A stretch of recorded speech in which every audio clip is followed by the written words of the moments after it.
the everyday Hogwarts player. This video is purely for entertainment and does not infringe on copyrights or laws. The rights to the novel and image belong to the original author. We do not claim ownership. Don't like waiting and want to listen to this fanfic in full now? Subscribe to our Patreon, where you'll find the best fanfics. Chapter 401 Time Management Master. What the hell? Snape's mind was a mess at this moment, but he had no time to think about why, because when he saw the two figures, he inexplicably knew their information, the vampire Count Severus Snape and the vampire bride Lily Snape. Shock and joy filled Snape's heart when he suddenly learned this information. When he was about to take another look, his eyes went dark, and he felt a pain as if he was bitten in his neck, as well as a faint fishy smell at the same time. Another voice came from the real world. Harry Potter caught a golden snitch. In just 11 minutes. Ravenclaw wins. It's that annoying brat named Lee Jordan. Snape opened his eyes and saw Harry waving his right hand holding the golden snitch in the air, and thunderous applause came from all around of Harry. But doesn't this mean one thing? In Harry's eyes, he is more worthy of his mother than James Potter. If only those dreams were true. Even if he's just a lowly vampire. Behind Snape, Ryan, who was being pulled back and forth by Luna and Hermione, smiled mysteriously. Snape would never have guessed that it was not a dream. What are you laughing at? Hermione shook Ryan's left hand. The joy bug entered Ryan's ear. It is a bug that brings joy to people and feeds on negative emotions. When you smile for no reason, the joy bug crawls into your ear. Luna's little face leaned on Ryan's right shoulder, and she spoke seriously about the fantasy creature that only she would believe in. It's never written in the book. You use this trick to attract Ryan, making up some magical creatures that don't exist. Also, you said before that Ryan valued you and asked you to check the horn of the so-called scimitar horn snorkeler. Turns out it was the horn of an erupant.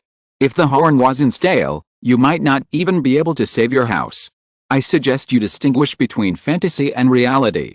Hermione said half sarcastically and half worriedly. She did hate Luna, but that didn't mean she wanted her dead.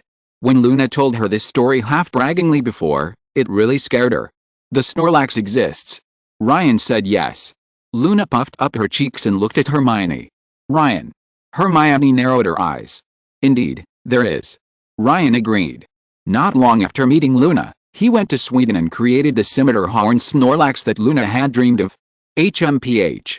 Hermione raised her eyebrows in dissatisfaction.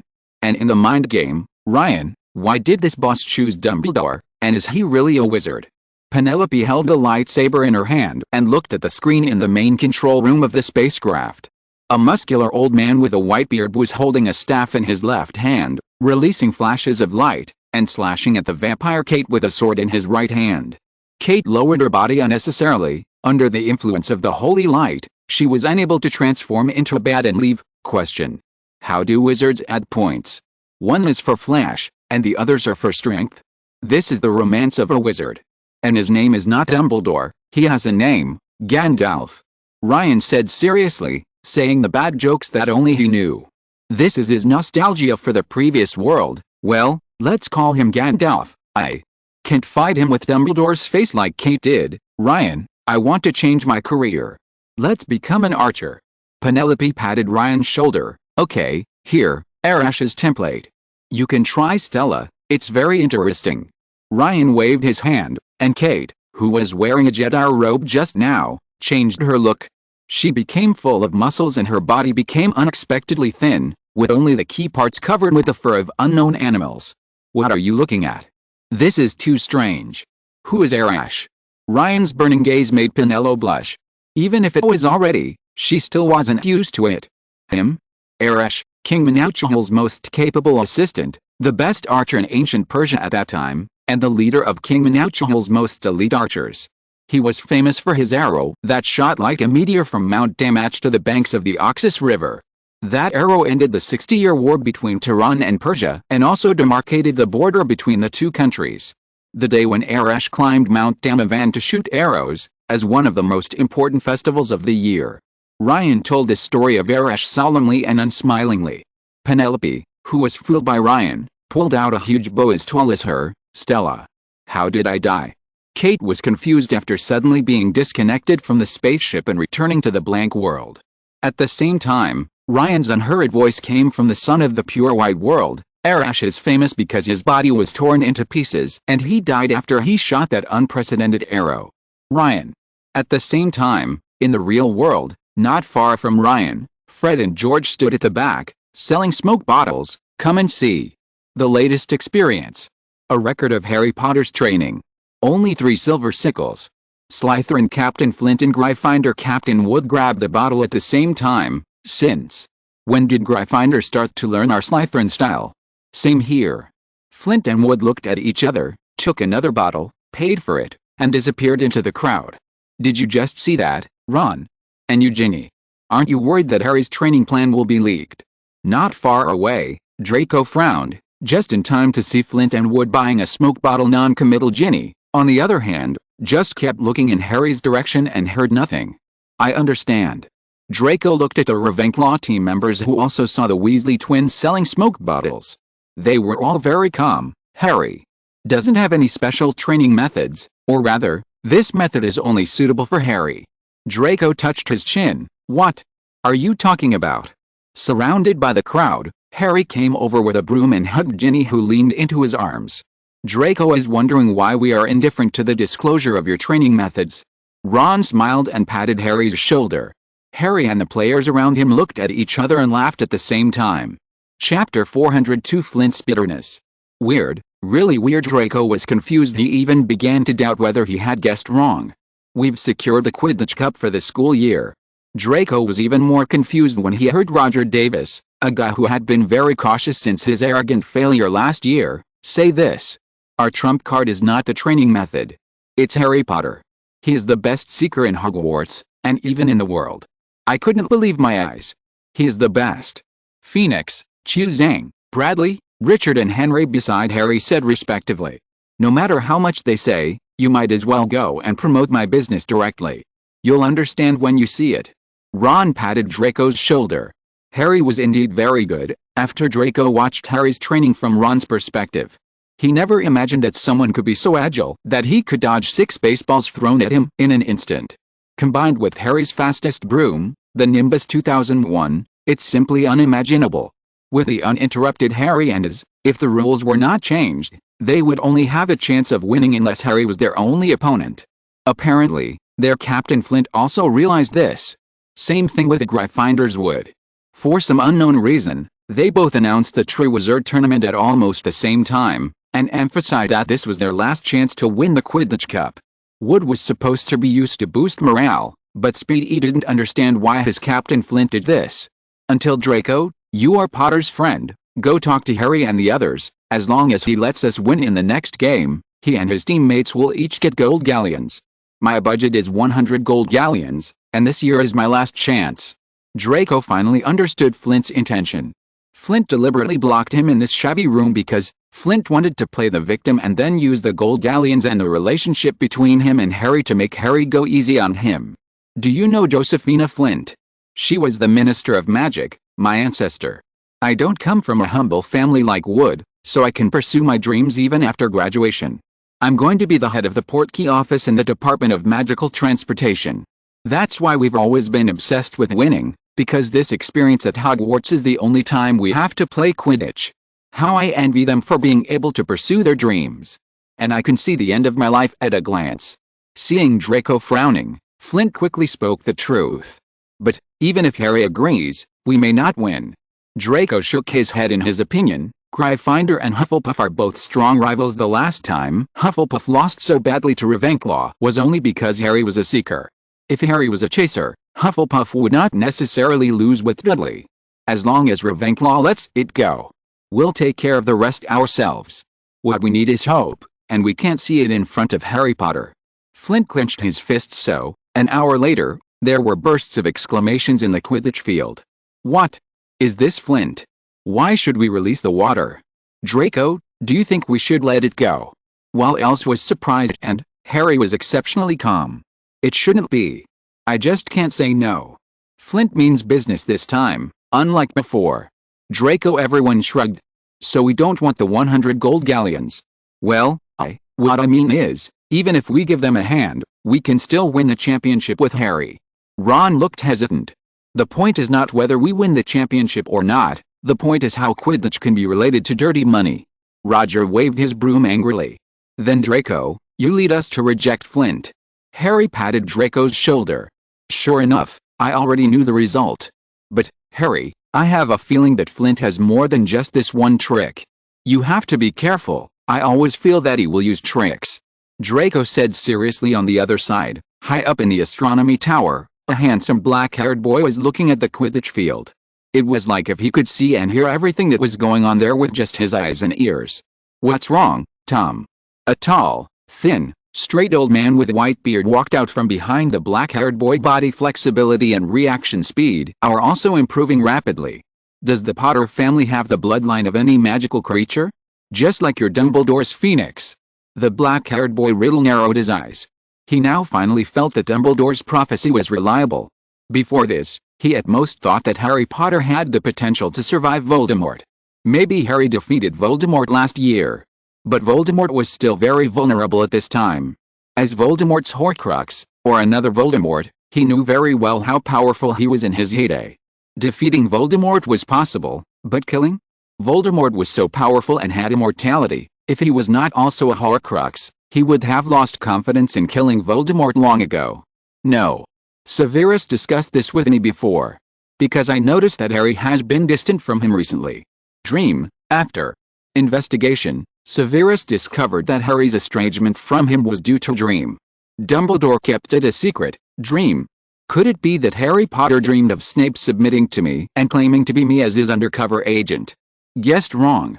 Harry dreamed that Severus was his father. Of course, Lily is still his mother. That's been keeping Severus smiling lately. New lover. Dumbledore said and finally sighed, inexplicable light flashing in his eyes. Chapter 403, Regretful Hermione. You stand on the bridge and look at the scenery, and people who look at the scenery look at you upstairs. To Ryan, in Hogwarts, was the one watching the scenery on the bridge. This was true even for Riddle and Dumbledore, who claimed to be the ones enjoying the view from upstairs. Hearing Dumbledore's words, Ryan couldn't help but smile. Mother's vampire identities in Harry's dream. And he killed Harry once. He just told Dumbledore shyly, like a girl covering her face, that Harry had dreamed of him and Harry's mother, and they were a couple in the dream. To be honest, Ryan found everything very interesting recently. Wood's last-ditch fight, Flint's self-analysis, Snape's mysterious shyness, and even more interesting was a scene that Ryan had been prepared to observe for a long time, how Dumbledore and Riddle would see Harry's changes. Harry's magic can be told to be the secret of Ilvermorny's school of witchcraft and wizardry. Just as Harry guessed, the wizard who took it can be said to be a wizard killer. However, because Harry himself embodies mysteries that are not covered in the existing magical field, Dumbledore and Riddle actually consider this as a normal change for Harry Potter as he entered puberty. And the potions that he asked Sirius to purchase seemed normal to them. This explanation where Harry's superb level of potions came from.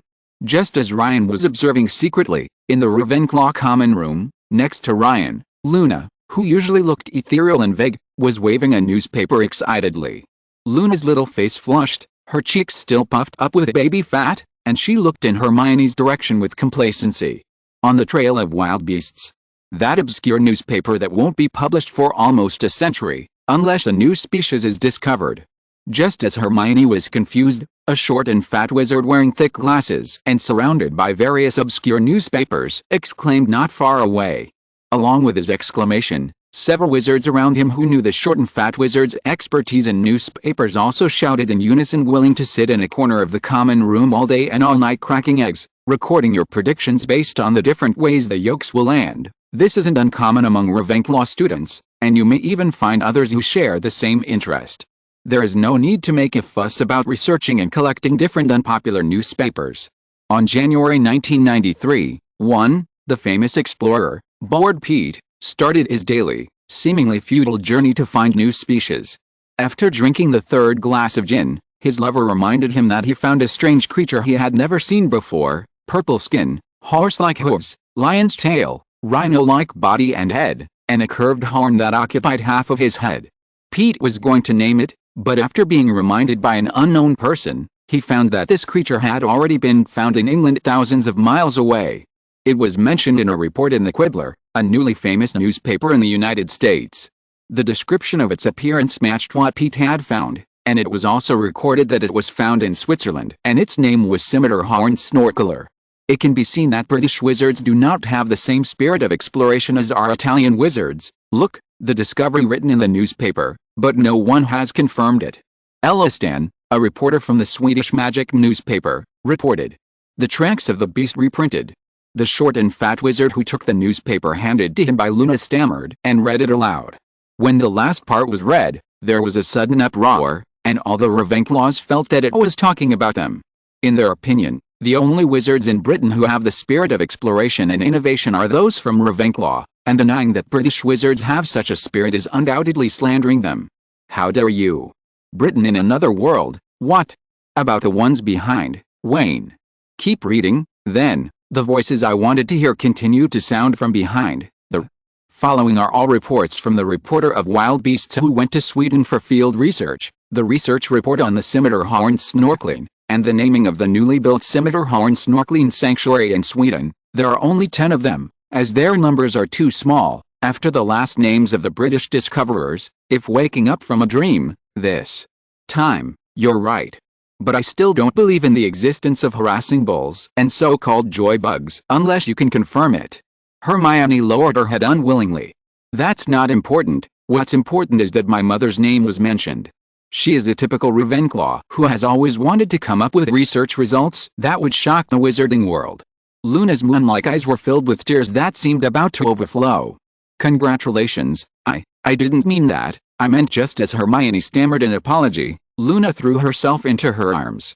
It looked particularly strange that Luna, who was about 1.2 meters tall, had her head buried in the chest of Hermione, who is 1.4 meters tall. His presence to make Hermione and Luna temporarily forget about him, took the initiative to complain. I'm so excited. Luna pulled herself out of Hermione's arms with tears in her eyes, sat next to Ryan, and honestly believed what Ryan said. Did you use that trick again just now? Hermione put her hands on her hips and rolled her eyes. This guy actually hit at the critical moment and asked her to comfort her love rival. She now felt that the loss she had just suffered was all due to the water in her brain in the past. She didn't know why she believed Ryan's lame lie back then. He couldn't control the magic of his hidden presence. Chapter 404, Voldemort is about to enter the countdown to his resurrection. When Hermione lamented that she had met the wrong person, she could never have imagined that Voldemort was also lamenting the same thing on a small island in the middle of the North Sea thousands of miles away. Eaters. But what he didn't expect was that when he revealed his identity, he subdued the Dementors and released his men. His lovely Death Eaters gave him a surprise. They killed all the prisoners except Thembody. My master, you have finally come to pick up your poor Bella. Bellatrix Lestrange looked at Voldemort, who looked like Antonin Dolohov, with the eyes of a lover. The corpse beside her also proved that she had also released her desire. Her husband, Rodolphus Lestrange, looked on as if it was natural for his wife to flirt with Voldemort, and his brother, Rabastan Lestrange, also looked as if he was used to it. Similarly, there were several corpses lying around them. I just wanted to kill someone. Travers, who killed Marlene McKinnon and her family, said aggrievedly. Voldemort felt like his blood vessels were about to explode. Possessed by a sea serpent, he swallowed several ones and came here with great difficulty just to raise his arms and counterattack the Ministry of Magic. But these talented people under his command used the magic wands he gave them to do these terrible things. But he couldn't be angry because they were all his loyal apostles. Bella was his lover. She, her husband's brother, and Crouch Jr. even tortured Aurors Frank and Alice Longbottom to death after his death just to find information about him. As for the Mulcibers, their entire family had devoted themselves to their work, and they were the only ones left. Travers was very powerful, and after killing someone, he did not forget to remind others to bring the body over. The wizard's body was the best material for refining black magic prop strength. Voldemort, who had failed many times, gave a rare long explanation.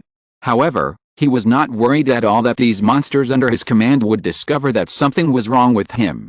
After so many years in prison, their already twisted minds have become even more deranged. Not to mention that he explained patiently, which was unusual for him. Even if he said he wanted to make peace with Dumbledore now, some of them, such as Travers, would agree to kiss Dumbledore's toes if they asked him to. Pure blood. Traitor. You scum deserve to be cut into pieces. Mercer and his son spat. Father, open your eyes and take a look. Ho ha ho ha, the Weasley you look down upon you have taken your place. The subsidiary son, Crouch Jr., stepped on Crouch Sr's face. Can your father be resurrected so I can kill him again? Traverse squatted down, poked Crouch Sr's shriveled cheek with his wand, and stared at Crouch Sr's neck. Master, it's all my fault. Bella knelt down at the feet of Dolohhov's version of Voldemort. Even Voldemort couldn't help but feel secretly happy. Compared with the ugly and unreliable guy, Bella, who was willing to apologize and admit her mistakes, seemed particularly cute in her eyes. If he wasn't using someone else's body now, and Bella hadn't taken care of herself for so many years, he would have wanted to do pleasure again in front of her husband Rodolphus. We need to do one thing now, use the location of this island and the Dementors to build a fortification that no other wizards can break into. Be quiet, both of you. Young Crouch, put down your father's head. Traverse, stop tugging at that corpse's clothes. You all need to study patiently. You will later activate the magic that the evil wizard Axtis added to this fortress, and I will work with the Dementors to modify it. Bella, what's your problem? Voldemort raised his eyebrows. Master, why don't we just attack the Ministry of Magic? Bella raised her hand. Master, I want to chop off Arthur Weasley's head. No, all of his family's. There are 9 of them. How beautiful it would be to pile their heads together. That must be more interesting than Marlene McKinnon's family. Traverse smiled innocently and raised his hand like a child answering a teacher's question. Maybe you don't know. Dumbledore used my body and my remaining soul to create a younger me where I failed, and brainwashed him into believing that wizards should protect muggles. Professor at Hogwarts. But, fortunately, he is still not as strong as I am. Moreover, the loser Grindelwald was also invited out of Nermangarty by Dumbledore. Igor Karkaroff is now under his command, using Durmstrang as his base. But don't worry. Do you know what all this is for? Resurrection. We must first establish an unbreakable base. Voldemort stroked his beard, Dolohhov's body. Master, you are so charming. Bella felt that she was about to get wet. She had never thought that the old man Dolohhov was so charming before. His wrinkles, the dirt on his wrinkles' feet, and the beard tangled with oil and unknown stains were all particularly charming. Master, the young you may not be your opponent, but Traverse regained his sanity under the fear of facing Dumbledore, Grindelwald, and the young version of Voldemort as opponents. You are not needed for this. You just need to delay time. The corpses and Dementors in Azkaban will be the best materials for my resurrection. Voldemort waved his hand. How long will that take? Crouch Jr. put his father's head down. 1 year, just 1 year. Voldemort said in a relaxed tone. If you're listening to this novel on a channel other than Fanfic World, it means they downloaded and uploaded it without effort. We cordially invite you to visit our channel, Mundo Fanfic Novelis. There you'll find the original version of this story, and you can explore many other novels of various genres. We're waiting for you to immerse yourself in a world of incredible novels. Chapter 405, 3 Elements of Voldemort's Resurrection. It was not surprising to Ryan that Voldemort was planning to resurrect in Azkaban and even use it as his base. Firstly, since it became the British wizard prison in 1718, the Ministry of Magic has used specific spells to make Azkaban hidden and unmappable from the Muggle world, this prison, so that even wizards cannot find it, as if it is in another world. Secondly, a sophisticated Eternal Traceless extension charm was engraved inside it to ensure that it could accommodate all the criminals in the UK. This fortress-like prison has an astonishingly large interior space, and a cemetery has been built inside the prison to bury those who died of despair. Therefore, the remains of wizards were originally buried in this prison. Voldemort's resurrection. Third, Azkaban was built in the 15th century. It was originally just a fortress where an evil wizard who called himself Axtis lived. This wizard lured muggles to his island and tortured them to death. The wizard's magic combined with the negative emotions of the dead muggles gave birth to a disgusting Dementor that feeds on happiness and souls ineffective. The Ministry of Magic only knew of the existence of such an island at this time, but the Ministry of Magic at that time did not dare to destroy the fortress and offend the Dementors. For the next 2 centuries, the Dementors continued to thrive freely. When the International Statute of Secrecy came into effect, the fortress was supposed to be destroyed, but this was prevented by the 17th century Minister for Magic, Damocles Rowell Impractical, as prisoners trying to escape would often create noticeable noises, smells, and lights. And building a dedicated wizard prison on the remote Hebridean Islands is time-consuming and labor-intensive. So, under Roald's promotion, the Dementors, whose happiness had slowly stopped reproducing due to the lack of fresh souls, now had a fresh source, the happiness of living prisoners and the souls of dead prisoners. This behavior has continued to this day for 4 centuries. The accumulated negative emotions of these 4 centuries and the ancient Dementors perfectly fulfilled the remaining 2 conditions for Voldemort's resurrection. Fourthly, since 1717, anyone who uses any unforgivable curse on another person will be sentenced to life imprisonment in Azkaban, unless there is sufficient evidence to show that the caster used the unforgivable curse under the influence of the Imperious Curse, or that he or she was in Aurora during the First Wizarding War and had obtained special authorization from the Ministry of Magic. Decision resulted in a situation where even after Arthur Weasley removed the minor criminals, there were still a lot of serious criminals in the prison. In Voldemort's view, these prisoners were just reserves in his Death Eater team, which already consisted of only a few big and small ones. But Voldemort didn't expect that when he was trying to communicate the history of the prison to avoid a sudden attack by Dumbledore and his men, the Death Eaters had distributed magic wands to kill all the prisoners. In Ryan's opinion, Voldemort chose this place not only because of the above 4 reasons, but also because it was his plan to cut off the source of the problem. In the original world line, Voldemort actually wanted to accumulate magic power over time, then choose a wizard as a carrier to possess him, and then resurrect. But the appearance of Quirrell and the Philosopher's Stone made him take a risk, because the Philosopher's Stone could resurrect him in a more powerful form. If he failed, he would just be an animal in Albania for a while. And because of the power of Harry's love, Voldemort failed. This failure should have kept him silent until Harry graduated. But the appearance of Peter Pettigrew gave him a wizard as a servant, and Bertha Jorkins, who was killed out of a curiosity, brought Voldemort news of a Death Eater who was much better than Peter. Voldemort, who temporarily possessed Peter, successfully controlled Crouch Sr. and recovered Crouch Jr. This gave him a new idea, to use the blood of his enemies, the flesh of his servants, and the bones of his father to revive him. This method was actually not within its consideration, it was too weak. But Harry Potter's blood can restore some of his strength when he is resurrected through this ritual, and overcomes the power of love in Harry. Then, Voldemort, who had overcome his weakness but needed time to recover, stayed behind and used Fudge and Dumbledore to fight each other. In the world changed by Ryan, Voldemort lost his calmness and certainty of victory. After draining Quirrell's magic power and escaping, he actually chose to directly consume the lives of the Death Eaters to temporarily restore their strength. He also set his sights on the Elder Wand. Ryan, unwilling to be disturbed by Voldemort, took action and the second consumable, Fenrir Greyback, was reduced to ashes. Voldemort was beaten back to the state before he met Quirrell. There is no way to forcibly possess the wizard again and turn him into consumable. Originally, Voldemort should have hidden in the Albanian forest to accumulate magic power. But perhaps it was fate that Voldemort, who had given up, appeared in front of the Death Eater Walton McNeil, who suddenly had the courage to control Voldemort like Quirrell. The result was that Voldemort accepted the new body with tears. He summoned his former subordinates again, preparing to negotiate peace with Dumbledore, relying on time to wear Dumbledore down, without resurrecting him yet. But Grindelwald appeared again and destroyed his temporary body again. But this time, he drained McNeil's magic power just like he did to Quirrell. In this way, he can forcibly possess others again.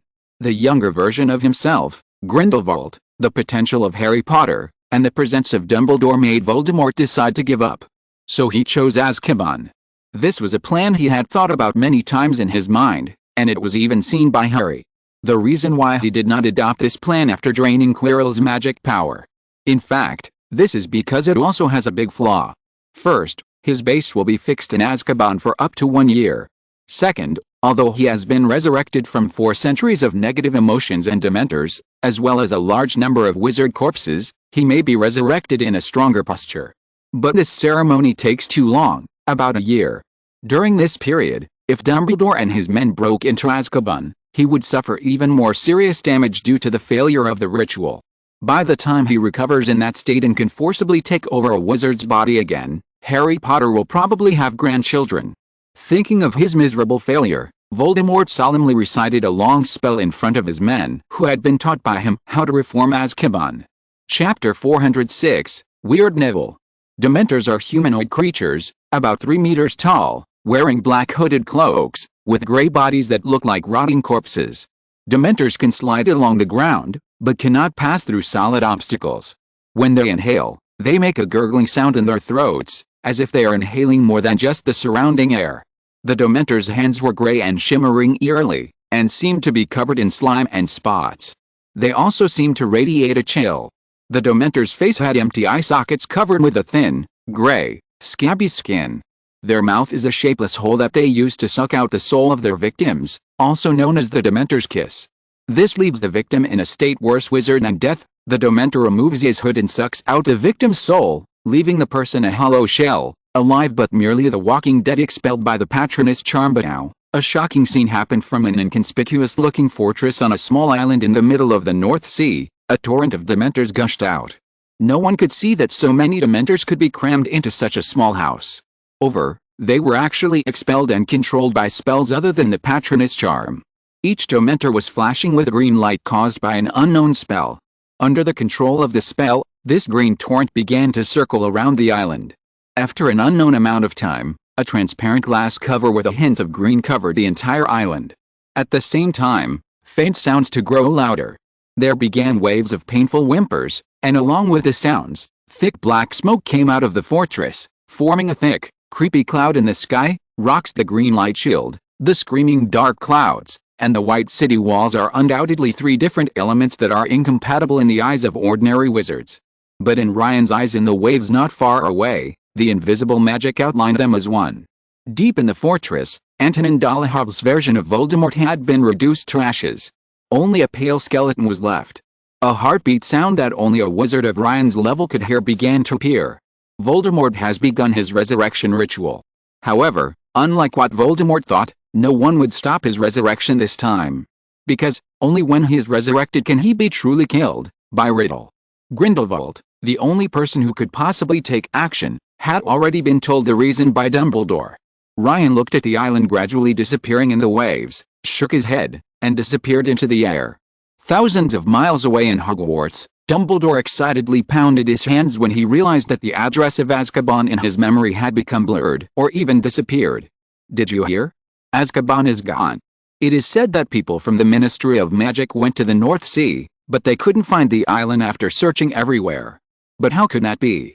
Such a big island, and those Dementors. Students, Harry, what do you think Flint will do? Tomorrow is Saturday, the Slytherin vs. Ravenclaw match, Ron said, playing with his wand. This was all because the handle of the wand was wrapped with a dragon skin tape that Ron had bought at a high price. It was practical and beautiful. If he hadn't made a lot of money from smoke bottles recently, he wouldn't have been willing to use it. Didn't you hear me?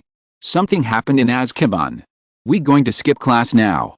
Ron also became anxious. He knows what this means. A few months ago, Harry had dreamed that Voldemort was going to Azkaban to rescue his men. No, we'll go ask Hagrid after class. Harry looked at Neville and the others not far away and lowered his voice. Harry finally felt the inconvenience, because the Ravenclaws of their year always went to and from get out of class together. Open your standard book of spells, level 2. Today you are going to learn the tickling charm, and its spell is Rictus Sempra. The tickling charm is usually used as a means of diverting the opponent's attention in a duel. Harry, you answer why it is rated as one of the top 10 magical spells that can defeat the opponent without much trouble. The charms class began, and Professor Flitwick stood on the table and pointed at Harry's name, who was distracted at the moment. In fact, we can tell from its spell. The spell of the tickle spell, Rictus Sempra, comes from Latin, where rictus means to open your mouth wide, and semper means always. Therefore, the literal meaning of this spell is to always smile. In a duel, this spell can prevent the opponent from reciting spells temporarily. Also, even if the opponent can cast silent spells, this spell will affect his concentration. Even though he was suddenly called upon, Harry, who had already prepared for the duel, still answered very well. 1 point for Ravenclaw. Do you know why I only gave you 1 extra point? Harry, don't be distracted in class. Professor Flitwick rolled his eyes. When Harry nodded and sat down, Neville raised his hand. Longbottom, what do you want to say? Professor Flitwick was puzzled. I understand why Harry's mind wandered.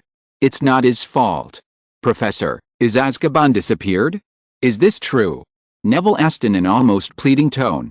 He was ready to punch an enemy that didn't exist here at any moment, Neville. Professor Flitwick was surprisingly not angry. Instead, he looked at Neville with a loving gaze. This is true, although the Daily Prophet did not report it and the Ministry of Magic did not announce it to the public. This stops you from slacking off and not paying attention to your lessons. Maybe you will use the spells we learned in class today someday, Professor Flitwick advised earnestly. After Neville answered in the affirmative, he sat down and his eyes suddenly turned red. He was distracted for the rest of the class. But Professor Flitwick said nothing. What's wrong with Neville? Harry looked at his roommate worriedly. This even made him temporarily put aside his attention on Voldemort. I don't know. Ron shook his head. They had a day alone together shortly after they entered Hogwarts. Chapter 407, The Sacrificed First Generation of Phoenix Members. As soon as the get out of class was over, Neville ran away, and the students in the Charms classroom began to discuss Azkaban. Harry, who was about to stop Neville and ask what was going on, looked depressed. Why don't we ask the almighty Ryan? Ron said quickly when he saw his good friend looking depressed. But where is Ryan? Ron has been paying attention to Ryan since he knew that Ryan was not only good looking. He found that Ryan always skipped classes by relying on his talent of not being noticed by others. Isn't Ryan in the classroom? Just follow Hermione and Luna, and you will definitely find Ryan's trace. Harry's brows relaxed after hearing Ron's suggestions and doubts, but I clearly noticed Ron was puzzled. When did you develop the illusion that you could actually pay attention to whether Ryan existed? Harry smiled mysteriously. He was seen striding Hermione towards. Hermione, I have a question for Ryan. Can you lend him to me for a while? As Harry finished his words, a handsome young man who looked like he had walked out of a painting appeared beside Hermione. Who is this? My heart is beating so fast. Lisa, help me. Appearance of his classmates who used to be calm and elegant, Harry couldn't help but take a few steps back. He was going crazy, and the witches passing by outside were also attracted by the fleeting figure in the classroom. Just when Harry felt that he was about to be burned to ashes by the fiery gaze directed at Ryan, the classroom, which had been noisy just now, returned to silence. The witches who were determined to marry Ryan and were about to fight each other in the last second returned to the way they were before Ryan saw in the next second.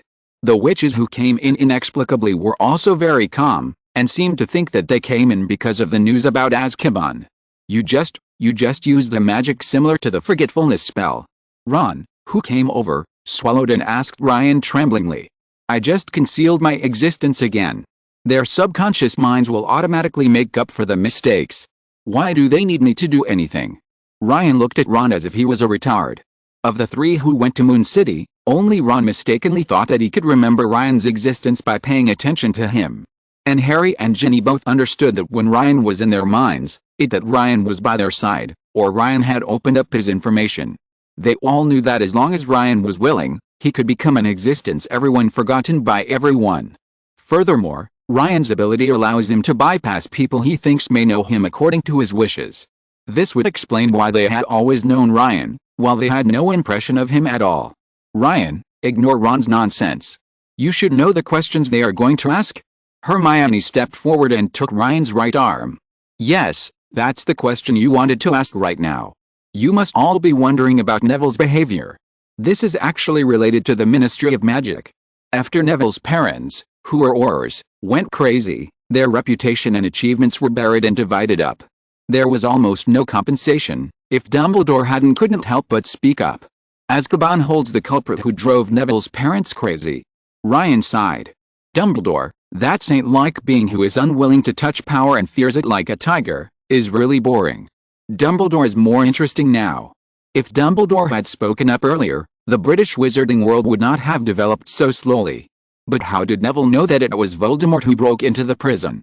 According to normal reasoning, combined with the fact that my father had previously transferred all the minor prisoners to the new prison, we can also conclude that the Ministry of Magic, in order to save money, let the prison and those serious prisoners be destroyed together, using accidents as an excuse, just like what Professor Flitwick said just now. Azkaban is gone. Perhaps it was Ryan's look before, and the shame that made Ron thought for once. Maybe he wanted to kill those people himself. If I were him, I would find a way to enter the Ministry of Magic, change the laws, and then apply for the position of executioner, Harry said suddenly. Killing people is always wrong. The law will punish wizards who make mistakes. It's okay to kill someone accidentally during an arrest, but if you catch someone, the criminal should be brought to justice. Hermione said hurriedly without even hearing Harry's words. Ryan couldn't help but curl his lips. He didn't expect that after staying with him for such a long time, Hermione was still as naive as in the original world line. Apart from the fact that the magic is stronger than in the original world line, nothing else is different. You are wrong. Revenge for parents and those close to us is the greatest justice. Can't we kill Voldemort if we catch him? Should we lock him up? Harry said dissatisfiedly. That's different. Hermione replied, signaling to Ryan with her eyes. All right. Don't advise others to be good without experiencing their suffering. It's Neville's parents who are driven crazy. How to deal with it is up to Neville, not you. Ryan looked at Hermione with dissatisfaction, and Hermione pouted. Ryan waved his wand, and a photo appeared in the air. On the photo, there was a small group of people looking up at them, some waving at them, and some raising their glasses. This is a group photo of the original Order of the Phoenix. This is Daedalus Diggle. You should know him, Harry. I don't need to mention Dumbledore, Professor McGonagall, Hagrid, etc. I will talk about the people who sacrificed. This is Marlene McKinnon. 2 weeks after this photo was taken, she was murdered, along with her entire family. This is Benji Fanwick, who also met with misfortune, and only part of his body was ever found. This is Edgar Bones, brother of the current Minister of Magic, Amelia Bones. The Death Eaters also captured his entire family, and they all suffered the same misfortune. Caradoc Dearborn. He disappeared 6 months after the photo was taken. His body was never found. This is Gideon Pruitt. It took 5 Death Eaters to kill him and his brother Fabian. Ron, you probably haven't seen your mother's brothers. This is Dorcas Meadows. Voldemort killed her himself. Every time Ryan read a name, the people in the photos waved or raised their glasses at them. Thanks to Zuwuka for the monthly ticket and other classmates for the recommendation and subscription. Chapter 408 The Conspiracy That Failed. My mother and her 2 brothers probably don't have a good relationship. I've never heard their names or seen their photos at home. Ron laughed dryly during the long silence after Ryan finished speaking. They have a good relationship. Your mother just doesn't dare to mention it because she can't bear the pain of losing her loved ones. Ryan patted Ron's shoulder, which was rare. I was wrong. This must be Neville's mother. Friendly face looked exactly like Neville. She understood the meaning of Ryan releasing this photo, to make her realize that there are people in this world who can only be considered fair if they die. The Ministry of Magic's laws are really strange sometimes. Any wizard who uses any of the 3 unforgivable curses on a wizard, without permission, will be sentenced to life imprisonment in Azkaban. Wizards who cast the unforgivable curses. What's most horrifying is that Dumbledore, and Ron your father, didn't think there was anything wrong with this. Those who died in the photo are all their comrades.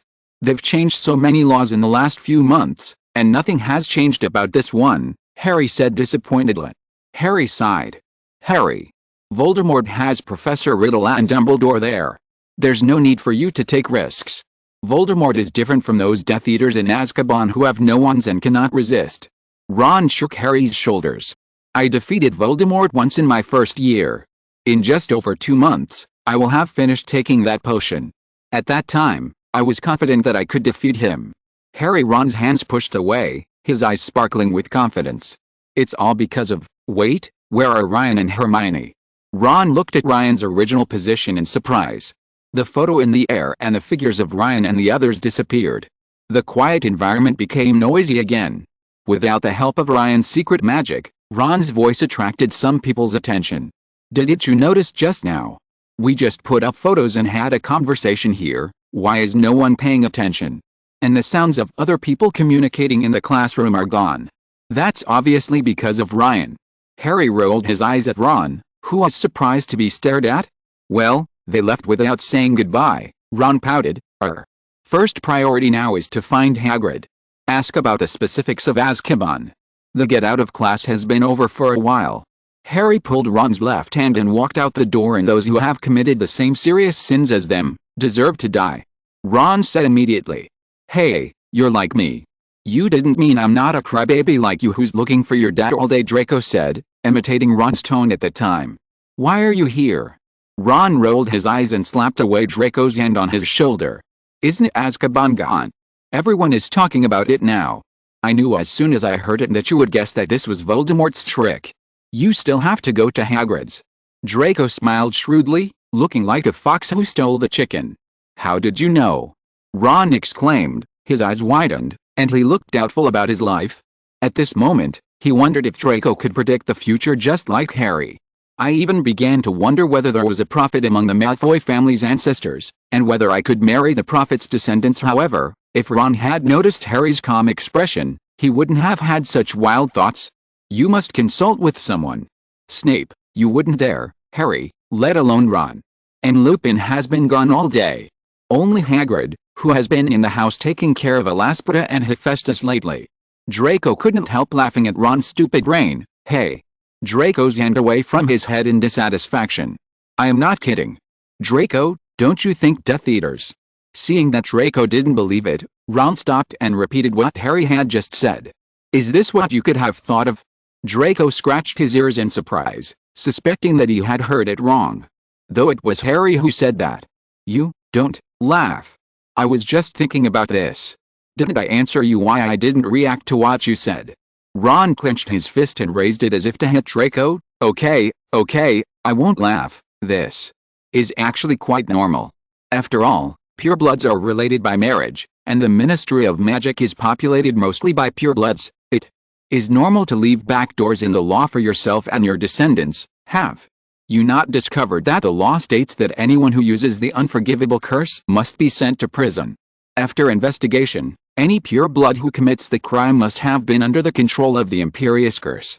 Draco complained disdainfully about the dirty deeds of those self-proclaimed pure-blooded aristocratic wizards, shaking his head as he spoke. "Well, is there anything else?" "I'm going to tell all this to my dad after I ask Hagrid," Ron said, seriously patted the wall. "You pale little bastard, how dare you challenge your great Lord Cadogan?" Draco's actions caused the knight on a pony on the wall to swear. "What's up? The game is tomorrow. Could it be that this guy has some conspiracy against our Ravenclaw team?" Harry frowned. New goalkeeper, by influencing House's father's job. But the Azkaban incident left the Flint family with no time to care about Flint's little affairs. Because it is said that one of their relatives is in Azkaban. Gave all the galleons and other resources, but suddenly encountered this kind of thing. "Anyway, we don't have to worry about Flint causing any trouble in tomorrow's game," Draco said with a smile. "I found Flint's business very funny." Chapter 409, the off-topic title. It was some time since Harry had last seen Hagrid. Ginny probably also vaguely sensed that he had developed an inexplicable aversion to Hagrid since then.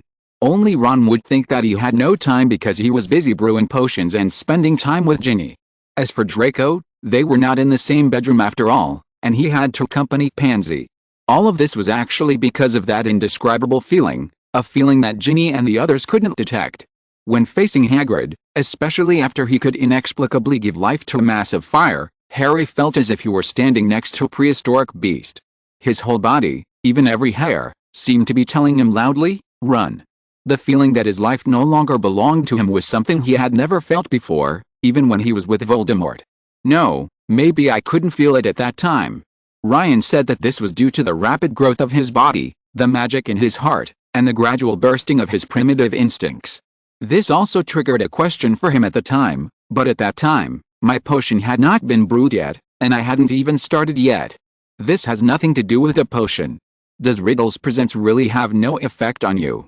Two souls with the identity of the main soul make the soul fragments in your body more active than ever before. You were already changing gradually before you took the potion. The potion just accelerated the process, Ryan said at the time. But Harry always felt that Ryan didn't tell the whole story. Harry inexplicably thought of that moment, the moment when he returned to the Earth from the moon. He always felt as if he had had a long sleep, and so did the phoenix in his chest. But when he asked Ron and Ginny, they said it was an illusion, soothing the slightly stiff bodies of Harry and others who had just walked in the snow. Yaya was lying under the table, his tail wagging from side to side. Alice Spade closed his 8 eyes, and from the slightly rubbing of his mouth and limbs, it could be seen that he was dozing. Hephaestus served as the cabin's source of heat, and as the fireplace rolled, brought it a red, onyx red light into the room. Hagrid was sitting cross-legged on a cushion, poking the fire with a polished pine branch. Harry stood frozen in place.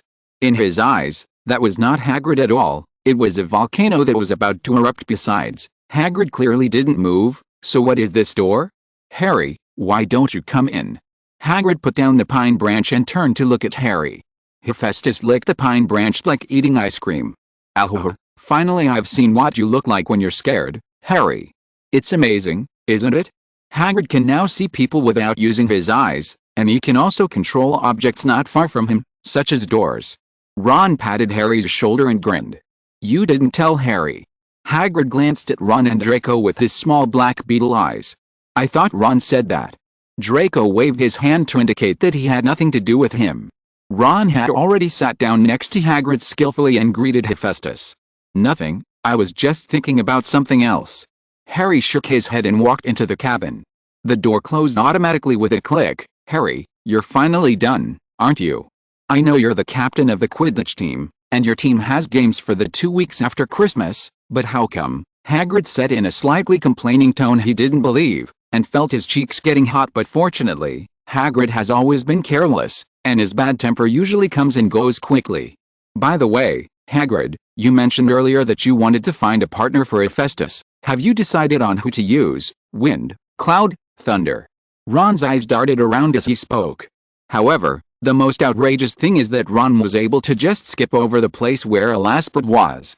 I asked Dumbledore, and he also came to see Hephaestus, and he advised me not to use that ability of mine anymore. Or don't give those objects a full life. He said that if I kept doing this and created too many lives, I would become a squib, Hagrid said with lingering fear. Do anything to you, Ron, Harry, and Draco said separately. Dumbledore said that Hephaestus was just an ordinary life made of fire. It has no effect on me. At most I have a bigger appetite. It's a good thing. Otherwise, Hagrid touched his long, thick, and slightly curved oak wand, which finally didn't have to be hidden in the pink umbrella. Is this your wand? Draco said, and everyone looked at Hagrid's wand curiously. Yes, it was broken once, because I was wrongly accused of killing Myrtle. But fortunately, with the help of Dumbledore and Arthur, I successfully overturned the case and can finally take it out of the umbrella. Otherwise I can only use it secretly. The last time I remember was when I used it on that fat kid from the Dursleys' house. It's a pity that he looked so much like a pig that I could only give him a pig's tail. Hagrid winked at Harry. He suddenly felt a little hot near his legs. It turned out to be Hephaestus, who crawled out, took the shape of Fang, and stuck out his tongue. Hey, Hephaestus, this is a wand, not your snack. How come the carpet is okay? Harry avoided looking directly at Hagrid and looked at the carpet where Hephaestus had stepped. I know. Hephaestus can control himself from lighting anything on fire.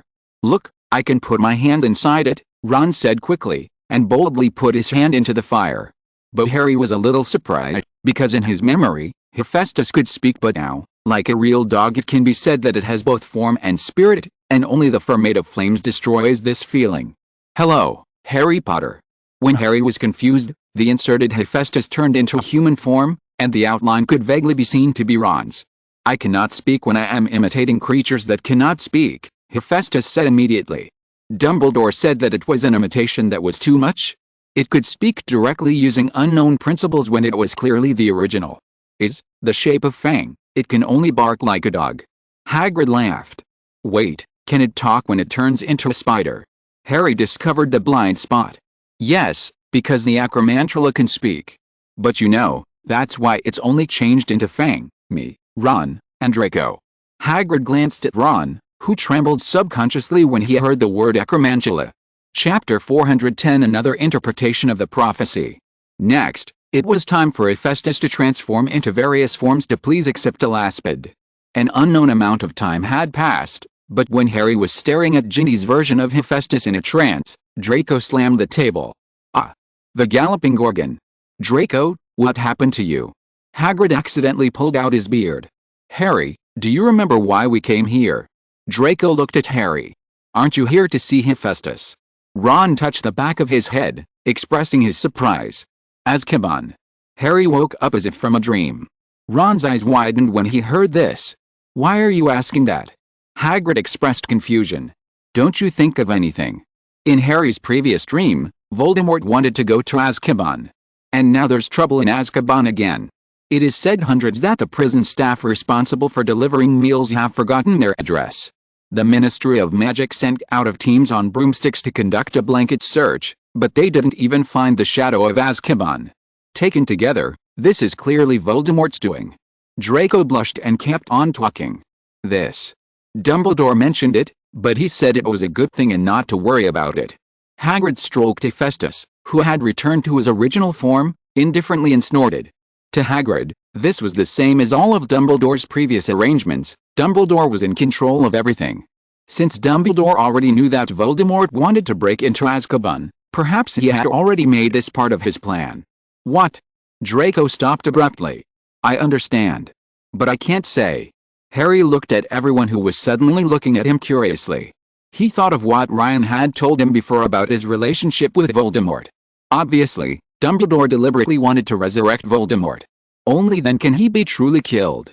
And this must be done by Riddle, because Riddle also has the identity of the main soul. Only in this way can Voldemort be killed without destroying the magic of the Horcrux. After all, from Harry's point of view, his death, to destroy the Horcrux, was nothing. The problem is, if he were Voldemort, he would definitely have scattered the Horcruxes all over the place. Voldemort wouldn't be such a fool as to hide all his Horcruxes in Britain. Voldemort, who was being resurrected in Azkaban, yawned. At the same time, Riddle, who was strolling by the Black Lake, said to Dumbledore beside him, "Don't you believe in that prophecy the most? If it were me, this is also part of the prophecy, or another interpretation." Dumbledore ignored the provocation in Riddle's words and replied calmly. "Severus, you probably haven't finished listening to the prophecy yet. After all, you were kicked out by Albus Ford halfway through." Dumbledore looked at Snape, whose face had returned to its deathly silence. Dumbledore was not surprised at all. Apparently, Snape, whose scar had been poked, was forcing himself to conceal his emotions mind, and he turned his head to Riddle. "The one who has the ability to conquer the Dark Lord is coming soon. His parents have escaped the clutches of the Dark Lord 3 times. Born at the end of the 7th month. The Dark Lord made him his mortal enemy to compete with him at the peak, but he has abilities that the Dark Lord is ignorant of. One is destined to die at the hands of the other, because the two cannot survive at the same time. The one who has the ability to conquer the Dark Lord will be born at the end of the 7th month. Obviously, the prophecy contains a lot of restrictions. Born at the end of July, possessing power that Voldemort does not understand, parents who escaped Voldemort's 3 attempts to kill, and between the child of the prophecy and Voldemort, only one of them can survive in the end. Dumbledore concluded. "This is all old news. I have studied this prophecy many times since my resurrection. You are missing a very important point. You are marked as a strong enemy. And the only one who meets the requirements is Harry Potter." Riddle frowned.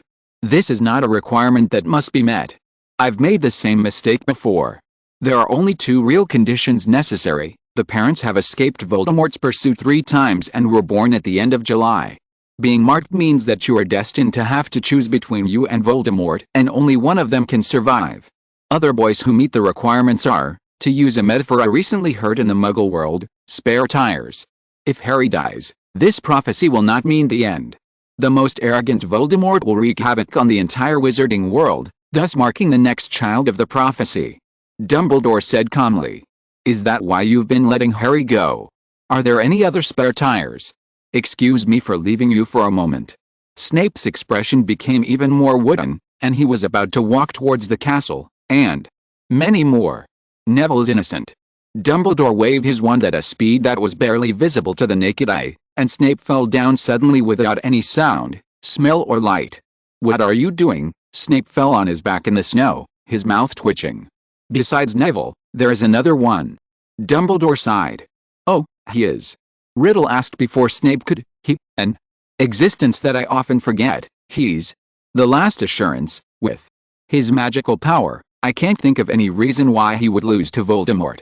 If Harry and Neville are, well, Severus, I won't talk about Harry and the others. If he was a child of prophecy, he could have walked straight up to Voldemort and killed him, said Dumbledore with a smile. But he suddenly shook his head, feeling sorry for his unrealistic idea. After all, they now have him, Gedler, Riddle, and unexpectedly, Hagrid. Wait, I remember the first thing I asked was about the prophecy. If I were to do it, I wouldn't fail inexplicably, right? Riddle said hurriedly, taking a small step forward in a hurry. He did not ask who that he was, because it was clear that Dumbledore did not want to say. At the same time, he discovered that Snape's face had been bared by the risk, and he was breathing through his nostrils and mouth. Riddle waved his wand, and an invisible barrier appeared on Snape's body, and the risk went around his body to both sides. Thank you, Tom, otherwise poor Severus would have become one of those potions professors drowned in the snow. Okay, I say. Do you remember when you were born? Riddle was puzzled. Could he also be considered the son of prophecy? If it were him, he would call Dumbledore Dad. Chapter 411, Death Eater's Survival in the Wilderness. No, it's July 7th, said Dumbledore. As usual, his face was filled with a Riddler-like smile that made people want to punch him. Could it be a Horcrux? No, Myrtle died in April. What are you doing? Riddle said with some anger. Aren't you wondering why you can be independent? Life force alone? No, that would only give you a physical form. It is far from being independent, it has the identity of a main soul. Dumbledore continued to remind him. And many more. I'm not Tom Riddle. I am just another spare tire who meets the requirements but is about to die and possesses the memories of Voldemort's youth. For the first time, a ferocious look appeared on Riddle's handsome face. No, you are Tom. But you're not exactly Tom. You were born from the ashes of Harry's magic, Voldemort's exploitation, Quirrell's corpse, and the diary, magic circle, and vitality. Dumbledore said with a smirk. Kiro was born in September, right? His parents don't meet that condition. And, from the beginning to the end, even when I was acting as a diary, I was awake. I have no part of Quirrell at all, no memory. Riddle rejected. The more hints Dumbledore gave, the more confused he became. The proportion of the ash is almost zero, so it can be said that a cow can be used in place of it. The most important part of it is Harry's power. At the time, I intended to capture Voldemort, and the power I intercepted was melted into the black metal plate. Voldemort, but you are not him. You're Harry? But you're not him either. Your parents are either Tom Riddle Sr. and Mary Pigaunt or James Potter and Lily Evans. As for the mark, you and Voldemort are both the main souls. What connection could be more suitable for a mark than this? You can be said to be in line with the prophecy. Dumbledore smiled brightly. This made Riddle feel particularly disgusted. My soul is completely composed of Voldemort's. What you said is too outrageous. Even Riddle was speechless. Snape on the ground had a distorted expression and his eyes lost their luster. But you can't deny that you have something to do with it. From a magical point of view, I am not wrong. Dumbledore smiled. Riddle just wanted to curse, although he had known for a long time that he had used the blade specifically to fight Voldemort in order to prevent Harry's sacrifice, but he could not have imagined that the blade was also coated with poison designed for Voldemort. What was even more difficult for him to accept was that Dumbledore's trust in him was most likely coming from the Harry Potter part of him. Lion, is Gandalf talking about you? Kate was sitting on a sofa in a space that was inexplicably left in the crowded crowd, staring out the window with her silver eyes. On the short hand, the magic pattern representing Link was faintly shining with a silver glow. I remember he seemed to have a name, Albus Dumbledore. Ryan rubbed Kate's little face. Her little face was crystal clear, shimmering with a faint light, and seemed so delicate that it could be broken by a touch. As Kate was Ryan's lover, she was naturally treated much better than Harry. Harry also needs to drink potions and exercise on his own. But as Kate, she only needs to fight monsters and level up in the mind game, and her body will be transformed synchronously. And the magic power lies in the heart, so Ryan doesn't need to do anything. So, Kate can completely complete the operations in the mind game. Was really worried that one day she would treat reality as a game and kill Dumbledore. Kate has been showing this tendency more and more lately. The real world does not care about levels. Although Dumbledore is a demigod wizard, he has all kinds of skills, but Dumbledore did not achieve much in terms of physical transformation at most. He is better than ordinary wizards because of his Phoenix bloodline and his promotion to demigod. Dumbledore was really in danger when facing Kate, who is as fast as lightning and could turn magic into deadly poison at will. That's why our Ryan no longer spends 24 hours with Kate in mind games, but pulls her out of it and looks at reality. You haven't answered my question yet. Kate's figure turned into a shadow, and appeared behind Ryan the next second. She hung her whole body on Ryan's neck and bit Ryan hard. That's me. The most Dumbledore could detect was that my hidden magic was stronger than that of the Smiths, My father and my grandfather, he knew. He might have thought of letting Harry die once, and then finding a way to have me mark him to deal with Voldemort. Ryan shrugged. Will that little brat Harry Potter take part in the Triwizard Tournament next year? Kate suddenly asked. Kate, whose mind was in the mind game and whose body was managed by her subconscious and Ryan and acted normally, did not feel that she had been away from the real world for a long time. After answering it, paid attention to Ryan, Luna, and Hermione. Other activities such as collecting information, learning, and spreading gossip are actually operating normally. So, Kate subconsciously linked the recent information and the secrets Ryan told her. She sensed Ryan's impatient with Voldemort. He was going to take Harry Potter to get the Resurrection Stone. The Triwizard Tournament and Grindelwald's release from prison were actually all because of Ryan. All in all, Kate always felt that Ryan would cause trouble in next year's Triwizard Tournament, maybe. Ryan was non-committal forks transformed by magic to spearfish on the beach. And this was obviously not a 1 or 2 day thing, as could be seen from Bellatrix Lestrange's slightly bulging calf muscles and her skin that was almost tanned. Because of Voldemort's resurrection ritual, they have to use as little magic as possible while on the island. Next, please watch Death Eaters, Wilderness Survival for a Year. Ryan couldn't help but said with a Kate smile, also laughed out loud because of Bella's funny expression in the picture. There is another chapter to be posted later today. If you're listening to this novel on a channel other than Fanfic World, it means they downloaded and uploaded it without effort. We cordially invite you to visit our channel, Mundo Fanfic Novelis. There you'll find the original version of this story, and you can explore many other novels of various genres. We're waiting for you to immerse yourself in a world of incredible novels. Chapter 412. Ron consults Ryan. In fact, ever since Voldemort entered the long resurrection period, Ryan has been looking towards Azkaban from time to time, using magic to record and edit the interesting scenes of the Death Eaters surviving on this deserted island. Naturally, Kate and Penelope were the first to see this scene. As for Furin, Ryan felt it was unnecessary. Luna and Hermione, I thought it was too early. Ryan has already predicted that after Voldemort is killed by Riddle, Death Eaters in the Wild, which has been produced over a year, will be shown in cinemas owned by Ryan's family all over the world. Time quickly came to Saturday, the next day. On the Quidditch field, even though it was windy and snowing, almost all the Hogwarts students still gathered in the stands. Ryan sat helplessly at the front of the stands. Next to him, Luna and Ginny sat arm in arm. Hermione unexpectedly did not come to watch the game, because of a belated gift Ryan gave her. However, this also left Ryan's left-hand side empty, and before he could forget that there was an empty seat next to him, Ron shamelessly sat down next to him. Today it's Slytherin versus Ravenclaw.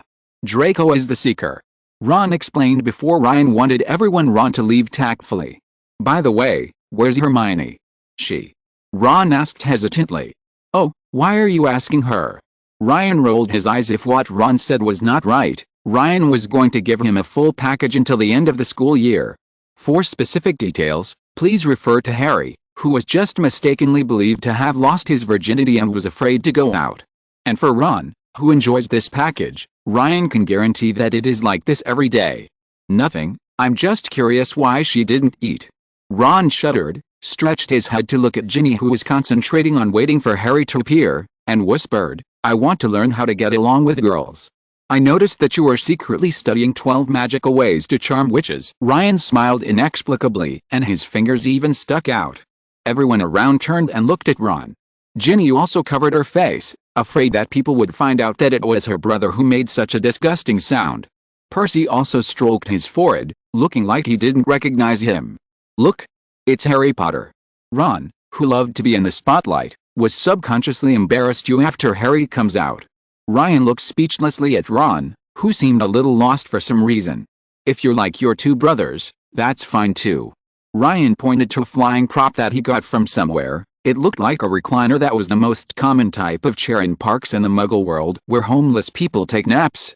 Fred and George were sitting on it, waving at the students below them, which made Professor McGonagall purse her lips tightly in anger. What? Hey. Fred. George, I'm your younger brother. How come? Ron was about to angrily accuse his two brothers of abandoning him for the limelight, but the next second he was blocked by the banner held out by the twins. On it they were painted some large, glittering, twisting words with Ron's favorite orange-yellow magic paint, to support the Ravenclaw team, The mist bottle is reduced in price to 1 silver sickle for a limited time. Sitting on the chair-shaped flying machine, the Weasley twins were extremely agile, and Professor McGonagall, who was sitting on a broom, was afraid to use her wand and couldn't catch them. And Percy, who is always serious, was also surprisingly at ease as a spectator. It seemed like his father becoming head of the Department of Magical Law Enforcement had indeed changed him a lot. Before Quidditch begins, please enjoy the performance of the Weasley twins, the exclusive distributors of Ron Weasley's patented product, the Mist Bottle, and Professor McGonagall. Lee Jordan cast an amplification spell on himself. Jordan. The Quidditch match has begun. Slytherin's Flint got to quaffle first. Facing Professor McGonagall's questioning, Lee Jordan changed the subject. I dare say Lee definitely received promotion fees from Fred and George. Ron showed a happy yet bitter smile. Why don't you watch the game? Ryan said. He didn't want to teach Ron how to get along with girls. Ron didn't have the foundation like him. Even if it was Penelope, Ryan was the one being hit on. Competition? Harry and his team are sure to win. Ron looked at the fierce competition in the air and stretched. By the way, Ryan, my question just now. Ron hesitated for a moment, but continued to ask. Ryan suddenly hugged Luna, feeling very depressed. This doggone actually still remembered the question just now. Ryan thought about it, and Luna's body was covered with magic that selectively prevented her from hearing the conversation between Ryan and Ron. When did you become interested in girls? Ryan said sarcastically. You know, Harry and Draco both have girlfriends. Now I'm the only single one among the 3 musketeers of Hogwarts. Ron scratched the back of his head. So, you can tell me which unlucky girl broke into your head full of splendor. Ryan said in a more obvious tone of sarcasm that even Ron's brain could feel the 3 musketeers of Hogwarts, and I have 100 gold galleons in savings before I even graduate. Ron looked incredulous. The most handsome. Okay, the tallest one, that's fine. After hearing Ryan's words, Ron changed his tone reluctantly. Who is that girl? Ryan asked further. Her, you should have seen her. Raised an eyebrow. In his opinion, this girl was undoubtedly the girl that Ron felt the most sorry for in the original world line. In order to anger Hermione and prove that he was not a man that was unwanted in the eyes of his sister Ginny, he took advantage of Lavender Brown's infatuation with him and openly became intimate with her in places like the hall, the lounge, and the corridor. When Lavender Brown's obsession with Ron reached its peak, Ron became impatient again and even spoke ill of her to Harry and the others in private. In the end, he cruelly abandoned her and chose Hermione. Thinking of this, Ryan looked at the group of Gryffindor students, Lavender Brown. While watching the game, she looked in Ron's direction from time to time. Chapter 413 Lavender Brown's Prophecy. Lavender Brown, lavender, means lavender, and the flower language is waiting for love. In the original world line, she should have discovered how interesting Ron had become in her 6th year. Ron became the goalkeeper and performed well, winning the game against the Slytherin team. Become Ron's girlfriend again. But now, I actually fell in love with Ron so early. Looking at Ron and then at Lavender, Ryan suddenly raised his lips to a wicked smile. He flicked his fingers lightly, and a spot of light invisible to the naked eye flew out from his hand. Moving at a constant, it landed between the eyebrows of Lavender Brown, who happened to be looking at Ron again. Lavender Brown always considered herself a lucky guy to be able to be a student in the same school year as Harry Potter. But, unfortunately, Harry Potter went to Ravenclaw, and the Sorting Hat did not mention Ravenclaw at all when it sorted her. Dumbledore, in her curiosity about Harry Potter, she discovered a guy who she found more interesting. His height makes him stand out among students of the same age. He also drew Skywalker's gold card. Have you heard? That Ron is actually Harry Potter's lover, and he's related to Neville, said Parvati, the sister of her roommate, Padma Patil of Ravenclaw. At that time, she became curious. Malfoy and his minions from a troll. That Ron, Harry, and Draco Malfoy defended the Philosopher's Stone together. Ron doesn't even like men. Draco and Harry are engaged. Neville and Anthony are closer. That Ron invented a strange smoke, you can try it. Parvati brought her news about Ron one after another. She once asked Parvati, why do you pay so much attention to Ron? He is the younger brother of the Weasley twins, who are the most popular figures in our school.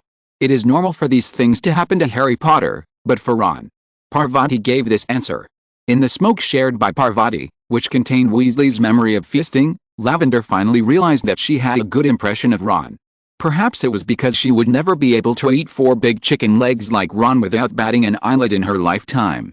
The feeling about eating without having to worry about weight and without feeling greasy conquered her. After that, she would buy smoke bottles whenever she had money and visit Ron from time to time. He seemed to have noticed this as well, and he would smile foolishly from time to time. She learned from Parvati's sister Padma that Ron was reading a book called 12 Secrets to Charming Witches. Padma mistakenly thought that Ron was going to pursue her. Could it be that her love is coming? Today, in the stands at the Ravenclaw vs. Slytherin Quidditch match, Lavender's heart skipped a beat, because she met Ron's eyes. She decided that right after the game, she must tell Ron how she felt. Ryan had a strange look on his face as he looked at Lavender, who was in a state similar to the revolving lantern before death because of the prophecy he guided. He could never have imagined that Lavender's reason for Ron liking this time was so outrageous. And when Lavender Brown looked into Ron's blue eyes, she suddenly felt dazed. She seemed to be dreaming about something. Harry Potter and Ron Weasley were both Gryffindors, the same house as her. Well, there's Neville and Hermione. Harry still became the Seeker, and Professor Snape actually deducted Harry's points all day long. Professor Quirrell had never been knocked unconscious. The Phoenix and Invisible Beast incidents on the Astronomy Tower are over.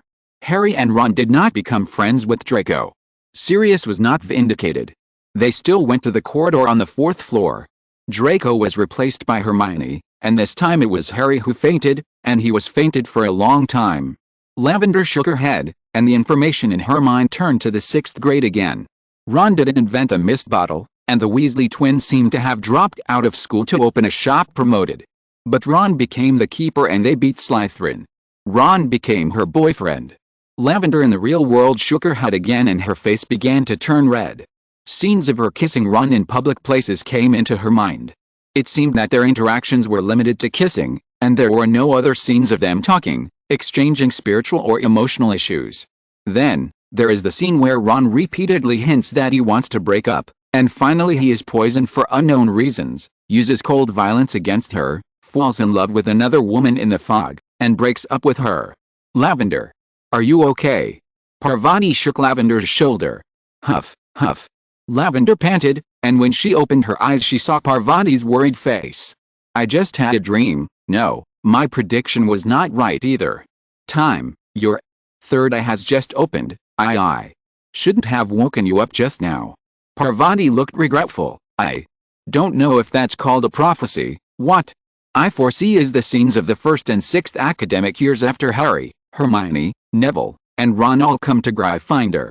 Lavender rubbed her forehead. What? We'll go ask Professor Trelawney later, but they must be much better than they are now in Gryffindor. Parvati puffed out her chest proudly. Well, how should I put it? Harry's performance was average except for Quidditch. Professor Snape's favorite student has been replaced by Draco, who has been targeting Harry all day long. Ron didn't make it until his 6th year and became a goalkeeper. Hermione hasn't changed at all. Neville was just a little crybaby. He didn't get better until his 6th year. Lavender said while shaking her head. It was precisely because, except for Hermione, Harry and the others behaved very normally, completely different from the real world, that Lavender suspected that everything she had just experienced was a dream. But it was also real. Especially her and Ron in the dream. In the dream, she didn't know how to express her love. She just awkwardly changed into what Ron wanted her to be. But it was because of her that Ron abandoned her. The sweetness of being in love and the pain of breaking up are so real. Merlin's braid. So Harry has his magical red spark. Ron didn't invent a mist bottle either. Parvati was stunned. That's not all. Lavender sighed inexplicably and stared at Ron, who was looking at him. What about the 6th grade? It's just that Harry's college has changed, but we can still use it as a reference for future trends. Parvati hugged Lavender's left arm and shook it excitedly. Chapter 414 The Puzzle Set by Ryan. In the following moments, Parvati's expression became very interesting as Lavender spoke. Because he kept an eye on Draco, he ensured that the golden snitch would eventually fall into his hands. No matter what Flint and his men did, they were powerless to save the situation. He was just doing this to make Flint feel better. Harry Potter got the golden snitch. Ravenclaw wins. Lee Jordan shouted. There was thunderous applause from the stage. Even most of the Slytherin students applauded Harry Potter's victory, which was rare. The Slytherins, who were particularly shrewd at intrigue, all saw that Harry had given Flint and the others some respect this time. Professor McGonagall's lips, which had been pursed for the Weasley twins, slowly relaxed. But Ron was still immersed in the look Lavender had just given him. "Ryan, what should I do? I thought Lavender liked me." But the look in her eyes just now was clearly one of rejection. Ron's face turned pale and he looked anxious. Even he forgot to lower his voice now. If Ryan hadn't wanted to avoid affecting Luna, Ron's words would have spread everywhere. "Let's eat first. The game is over." Ryan looked like he was worried about me. No one could tell that he was the one behind all this. 10 minutes later, in the Gryffindor girls' dormitory at Hogwarts Castle, Parvati looked indignant. "I told you that Ryan is not a good guy. You acted like that for him. And he still cheated on you. Lavender, you must not be fooled by him again." Parvati sat cross-legged on the bed, holding Lavender's shoulders, with a serious face. "Maybe this is just a dream. Besides, Ron is a Ravenclaw. He is also very good now. He is completely different from that Ron. Isn't Professor Riddle the most important person right now?" Faced with her sister's criticism of Ron in her dream, Lavender had to use her trump card. Horace Slughorn nearly choked while eating candied pineapple in his mansion. Sure enough, Parvati's expression changed immediately. "How to do? It can't be true that the Defense Against the Dark Arts position is cursed. Let's go to Professor Trelawney," Parvati said worriedly. "Professor Riddle, how can I live without you?" Parvati took out a class schedule hidden under the pillow. The column for Defense Against the Dark Arts was circled with a love heart. As for Ryan, Hermione and Neville blocked the way to Hogwarts Castle. "Hermione, are you choosing Neville over Ryan?" He jumped up happily, without any of his usual ethereal temperament. "Certainly not. Ryan is mine." Hermione was frowning. "What happened?" Ryan asked, maintaining his mortal thoughts and not yet checking the surveillance of Hermione and Neville. As for what Luna said, Ryan didn't think it was reliable at all. You know, although he maintains the thinking of a mortal, he is actually always awake. If there is really danger, or something, he will know it in advance. After all, maintaining the thinking of a mortal is for happiness, not for abuse. Neville saw me learning the magic on your gift. He wants to learn from me. I wonder if you can do the same to Harry. Hermione hugged Ryan's left arm and acted coquettishly. As Hermione spoke, Ryan saw a scene that happened 40 minutes ago in a room on the 5th floor of Hogwarts. In a room filled with unused chairs, a little witch with messy hair was holding a foot-thick book with a beige cover and reciting common English words one by one: fly, wind jump, sword, red. If someone saw this, they would definitely mistakenly think that the girl was learning English. However, the magical phenomenon in front of the girl denied all of this. There was no wand, not even any gestures, only simple, short, command-like words. As these words were spoken, the puppet in front of the girl flew, jumped, was swept up by the wind, or suddenly held a sharp blade. Just as Hermione was concentrating on her practice, an uninvited guest broke in and interrupted her practice. That person was naturally Neville, a little fat boy whose perception was occasionally supernatural and could sense him beyond the expectations of a mortal. The little witch is naturally Hermione. And that book is the magic book that records the spell that Ryan researched 3 years ago based on Cardcaptor Sakura. This magic book is the secret that allows Hermione to perform these seemingly simple spells so easily.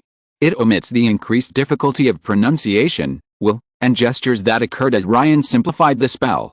Hermione also knew why she could perform these spells so easily. That's why she still practices. You know, as the recognized owner of the magic book, the moment you get a book, you can understand the various uses of the spells in the book. As for why Neville pursued power and asked Hermione for help, it was easy to understand.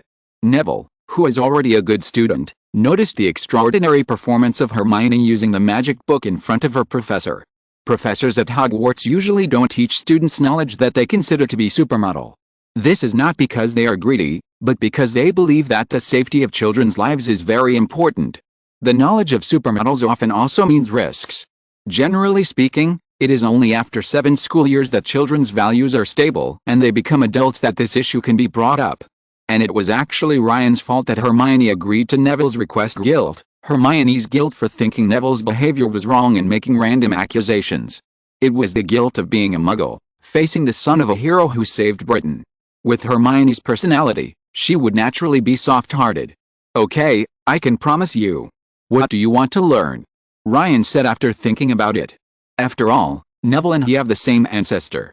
Although Neville's relationship with him is not as close as Harry's, it is better than Ron's. However, this time Ryan was not going to recommend it directly to Neville. Ryan felt that this was the magic that best suited Neville. He wanted to see if Neville could find the right one among the puzzles he had set.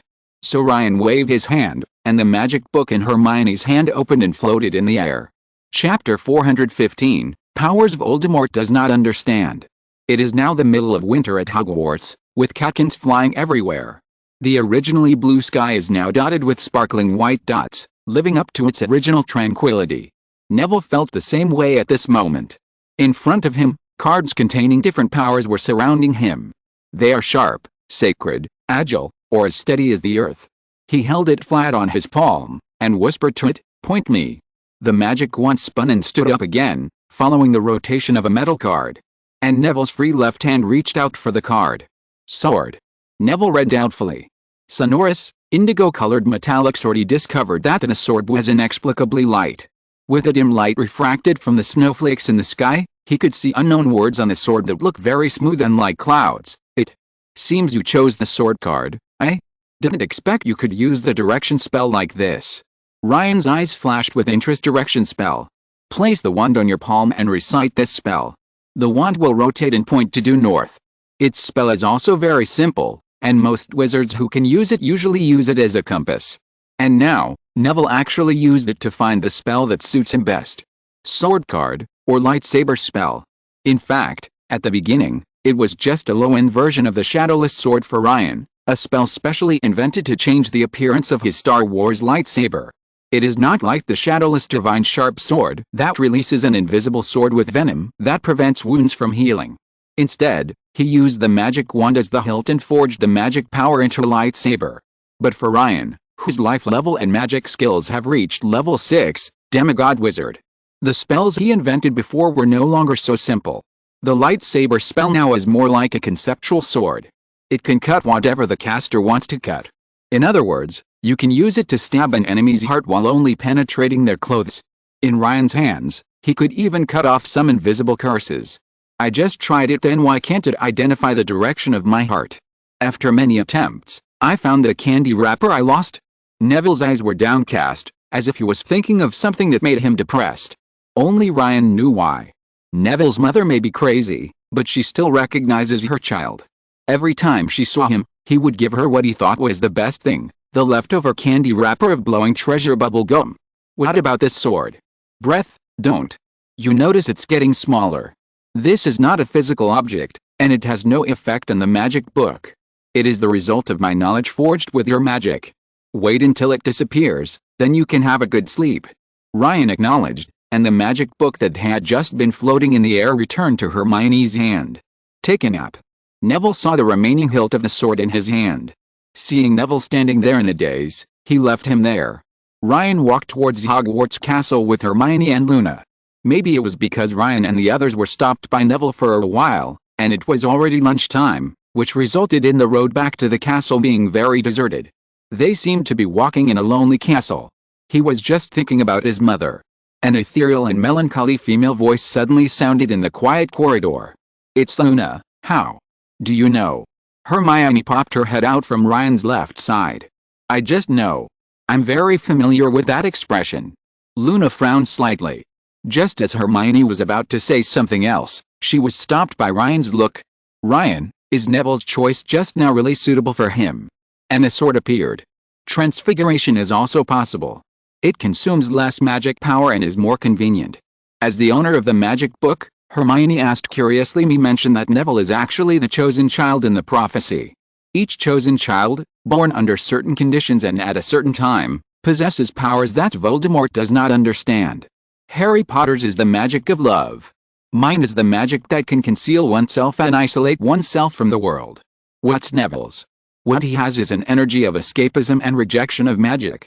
It's not a power that I was born with. Harry was her mother's sacrifice. I inherited the name Smith. Neville's parents went crazy and mistakenly thought he was a squib. This was the energy born out of despair. Ryan's eyes flashed with memories. Ryan actually discovered this secret shortly after becoming Neville's roommate. This is why Neville, who could manipulate a blanket to wrap himself tighter as soon as he was born, did not show any wizarding qualities as a child. When Voldemort used a full-body binding spell on him, he was able to break free through willpower. He took the opportunity to pull the sword of Gryffindor from the burning sorting hat and killed Voldemort's last Horcrux, Nagini. Achieved the achievement of Gryffindor Swordmaster. All this is actually because he escapes from reality and denies the power of magic card, make the sword sharper. Although Hermione was a little surprised by Neville's magical qualities, she still couldn't figure out what the sword card was for Neville. It's like emotional infusion magic for Ron. Lightsaber spell is in his hands. I have already thought about what kind of fruit it will bloom into. Hermione, you might see that, swinging a sword directly at the magic beam. No, I almost mistaken him for having the same reflexes as me. What you should see is Neville, who has been hit by multiple spells but is still alive and well and has no reaction at all. Ryan turned his head and looked at Hermione. Luna on the side was still immersed in her own world. Hermione was so shocked that she stopped in her tracks. Chapter 416, Neville the Lawbreaker. The sword is a weapon, and is undoubtedly a sharp weapon used for attack. Defense is the shield's job. But now, Hermione heard something, the Navigate lightsaber spell, which can directly absorb the spell attack with a flush. Yes, the lightsaber spell has the potential to destroy seemingly intangible magic. And Naveen's special magic power can undoubtedly reduce the difficulty of achieving direct destruction magic. Also, does the lightsaber spell require magic to be molded into a sword outside the body? Why can't you imagine yourself as a sword? Ryan prompted Hermione, who looked puzzled. So, those spells shot at Neville were directly destroyed by the sword. Hermione speculated in a doubtful tone. Forks. Ryan agreed.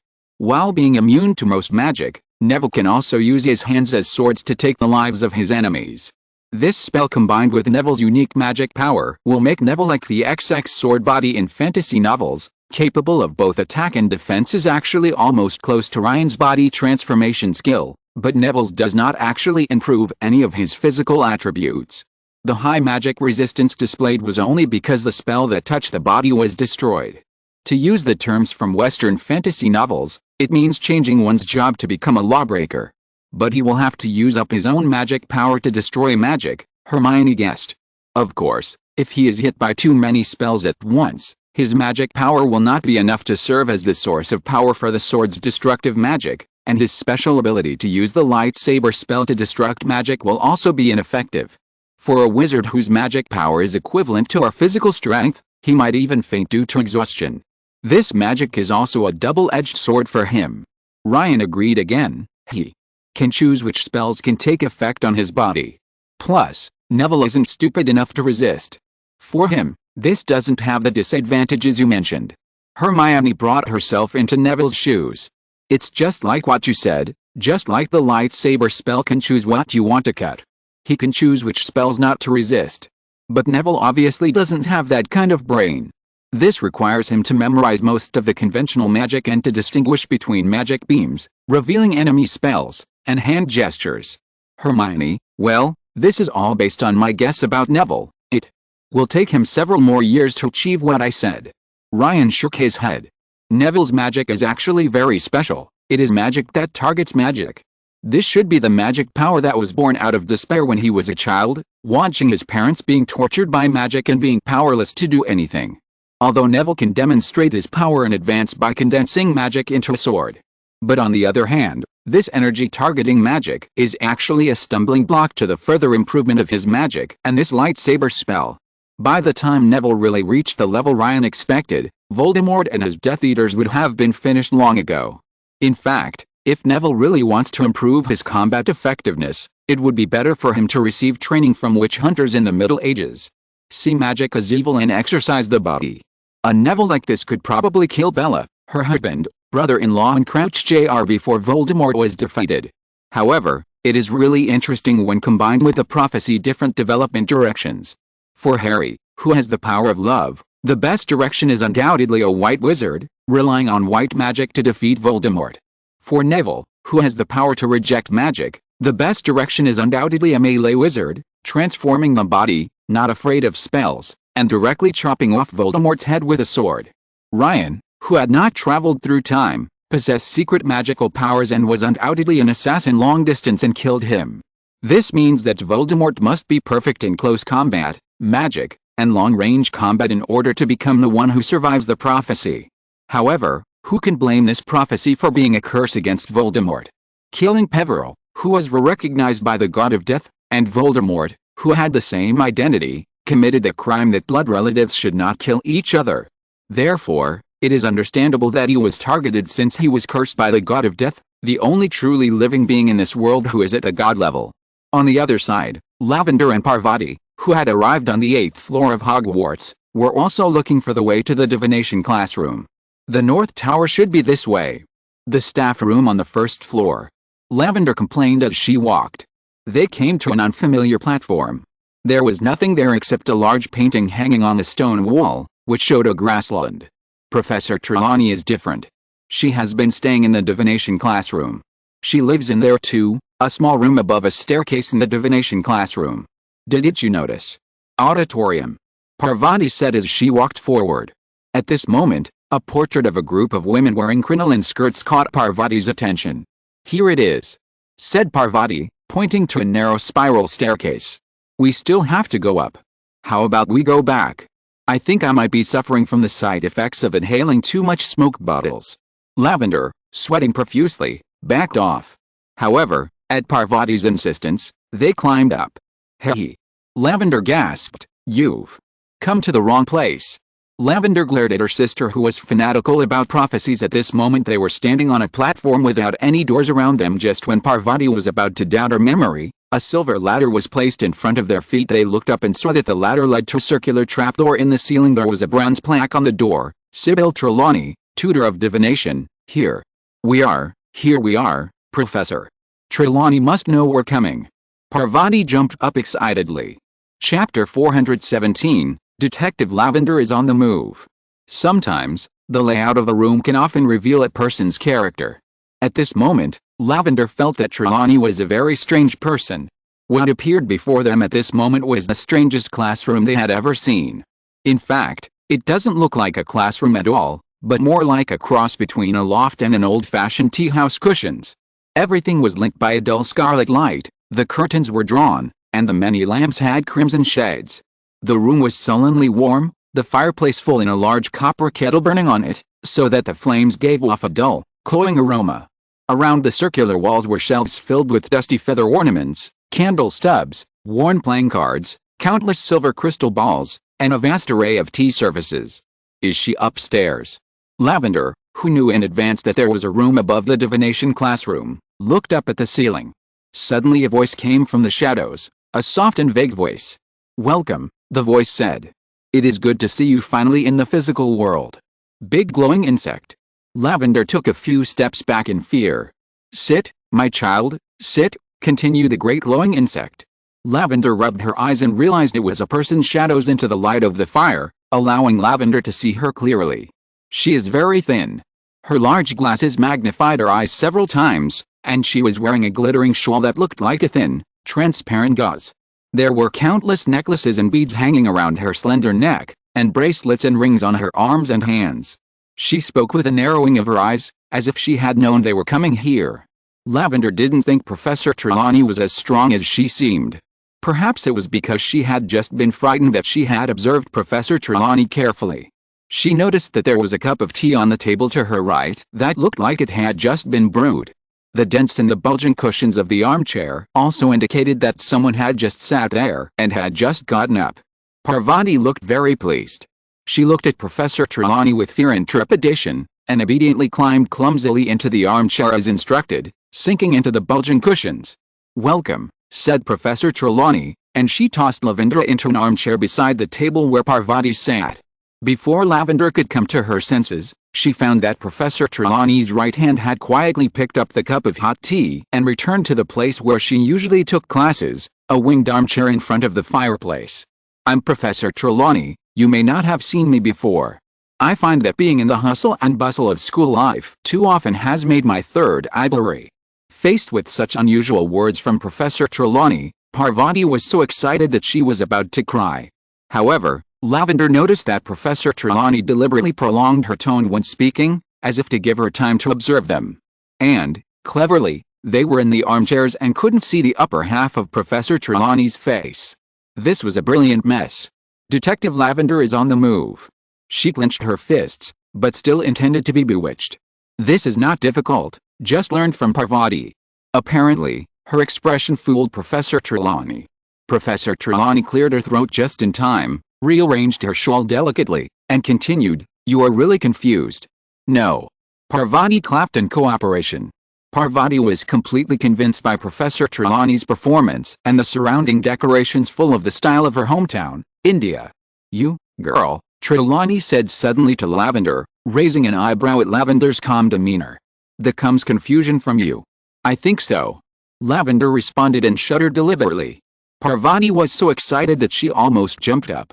"I knew you'd see this coming. I knew it. I must take your class next year." Parvati looked at Professor Trelawney with admiration. "You are still sophomores, right?" A soft, vague voice came from Trelawney. "Forks." Parvati wiped her tears. At this moment, Lavender just wanted to open her roommate's head and see what was inside. Lavender was sulking. Parvati had already told her all the information in Lavender's dream. "Very good, it seems you are worthy of the most difficult course in all magical arts, divination. But Parvati, if you want to take my class, I must warn you from the beginning, if you don't have the sight, there will be very little I can teach you. In this regard, books can only take you so far." Trelawney first looked at Lavender with an extremely strange look, and then she suddenly relaxed, and then she started to poo at Parvati again. This is the look you get from looking at someone of your own kind. Lavender understood subconsciously. Professor Trelawney probably thought she was the same liar as her. To show my presence in front of my classmates. And Professor Trelawney's strange words to Parvati were also intended to amuse Parvati's attention. Professor Trelawney suddenly relaxed, and must have mistakenly understood the reason for his unusual behavior just now. Lavender couldn't help blushing. Professor Trelawney saw through everything she had just intended to be. If Professor Trelawney is a liar, she's a very good liar. "Professor, you haven't explained Lavender's dream yet, should Lavender have contact with Ron, please? This is what Lavender cares about most." Parvati suddenly seemed to remember something and withdrew from her worship. Lavender couldn't help but feel a little bit. When she was stunned by Professor Trelawney's trick, Parvati still thought of her. "I think, dear, this is a kind of warning given to you by your sight. But because your vision is not as strong as mine, what you see is such strange and fragmented information." Professor Trelawney looked at Lavender. Chapter 418, New Prophecy and Werewolves. "Should I contact Ron then?" Lavender asked seriously. Because she actually understood from the beginning that this was a problem that even a true prophet could not solve. The point is not whether the prophecy is true, but how she should face a relationship that may fail. Accept with pleasure? Or escape? And the perceptive trickster Trelawney might be more suitable in this regard. It's great to be young. You can still feel the pain of love. Facing Lavender's question, Trelawney sighed. She suddenly felt that Lavender might not have made up the so-called prophecy just to attract attention. She was hesitant and confused, not knowing whether she should face the first love in her life. Trelawney's eyes softened, and her tone was no longer deliberately lowered and mysterious. Cry-finder indeed. Dare to be vulnerable with others. She didn't have the courage back then. If she had dared to tell her friends at that time, with the support of her friends, even if she failed, it would be beautiful, not like now, alone. You still have a long life ahead of you. All I can say is don't make a decision you'll regret. Take courage. Little Lion of Cry-finder. Trelawney walked up to Lavender and patted her shoulder encouragingly, but he behaved very stiffly, as if he hadn't had close contact with people for a long time. You are the greatest prophet. A prophet who gives others courage and encourages them to move forward is great, even if he is a mess. This may be more useful than cold predictions. You only realize it now. Parvati was puzzled. The professor of divination in the most powerful magic academy must be the most powerful prophet. Love. The firelight flickered on her long emerald earrings. But the next second, a loud, hoarse voice sounded in this strange room. This happened in midsummer. It's Trelawney. She slumped in her armchair, her gaze vacant, her chin dropped, her eyes moving around, and she looked as if she were having a seizure. Then Professor Trelawney spoke again, in that hoarse voice, so unlike his own. A boy with powers that the Dark Lord does not understand will be in the restricted area of the Dark Lord 3 times, and the woman who gave the boy the power will return to the world again. Professor Trelawney's head dropped to her chest and she snorted. Then, quite suddenly, her head snapped up again. Emma distracted again. Trelawney shook her head. At this time, Ryan, who was looking at the snow scenery with Luna not far from the Whomping Willow, turned his head and looked at the top of the North Tower. What's wrong? Luna, wearing a furry white hat, shrank into Ryan's arms. Someone mentioned me and this other guy I admire but hate.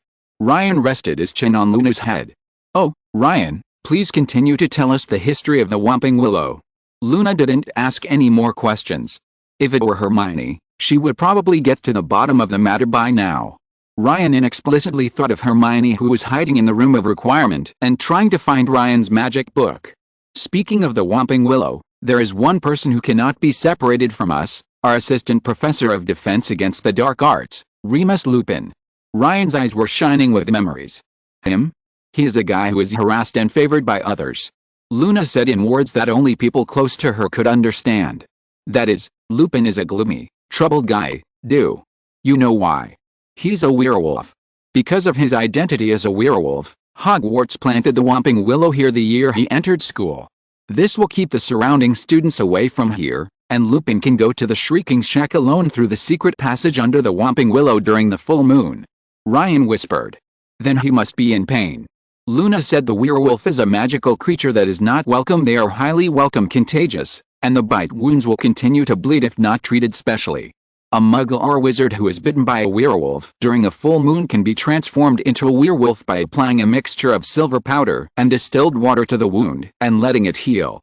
This is because werewolves are, more accurately, humans infected with lycanthropy. If a person is bitten by a werewolf in wolf form during the full moon, infection will occur once the werewolf's saliva comes into contact with the victim's blood. Another major reason for werewolves being ostracized is loss of control. They will transform into wolves during the full moon. They cannot choose whether to transform, and they will forget their identities after transforming. They will even find the right opportunity to kill their best friends. What's even more terrifying is that after they turn back into human form, they can still recall everything they experienced during the entire transformation process or already them. This also causes very strange things to happen when two werewolves mate in wolf form during a full moon. It has only happened twice in history that a werewolf will give birth to a litter of true wolf pups who grow up to be very beautiful wolves. They are indistinguishable from real wolves, but possess near-human intelligence. Forbidden Forest of Hogwarts. Ryan, who had already familiarized himself with the Forbidden Forest, knew that this was true. There are real werewolves in the Forbidden Forest, but real werewolves won't howl unless the moon is full. He would also trap himself far away from the border of the Forbidden Forest in advance.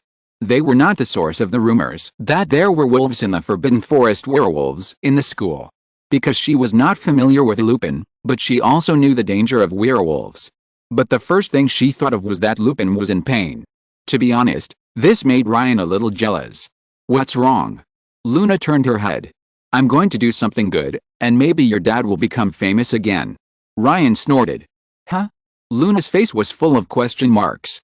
She didn't know that her words made Ryan inexplicably jealous. It's hard for you to be a werewolf, right? If there was a spell that could castrate a werewolf's own infectiousness, transforming the wolf into an animagus-like state. Are Thewolves still in pain? Damn Lupin. Look how miserable you are. If you're listening to this novel on a channel other than Fanfic World, it means they downloaded and uploaded it without effort. We cordially invite you to visit our channel, Mundo Fanfic Novelis. There you'll find the original version of this story, and you can explore many other novels of various genres. We're waiting for you to immerse yourself in a world of incredible novels. Chapter 419 The Late Daily Prophet. Winter has quietly left Hogwarts, and the warm spring sun shines on the earth. The white snow that once covered the earth has turned into the nectar of life, nourishing the earth that has not been exposed to the sun for a long time. In the auditorium, the enchanted ceiling was also azure blue. It brought a hint of clarity to this drowsy morning. Even Ron, who was cursing for getting up early, couldn't help but relax his brows. He began to stack the bacon, bread and fried eggs together and devoured them. Cough, cough. Ron couldn't help coughing a few times. Because next to him, Ginny sat directly in Harry's arms, not caring about the eyes around her at all. What's wrong? What does my great sage brother want to say again? Some time ago, you were having a hot relationship with that lavender. Why, you're the only one who can do it. Ginny turned her head and looked at Ron, who was frantically pouring milk into his mouth. Ron, haven't you been eating at the Gryffindor table recently? Why today? Harry couldn't help but look at Ron, and glanced at the Gryffindor table next to him. However, he did not see Lavender, or even Padma's sister, Parvati. They went to the divination professor and said today is Saturday. Ron took another bite of his homemade bacon and egg sandwich outrageously. Divination. Harry narrowed his eyes.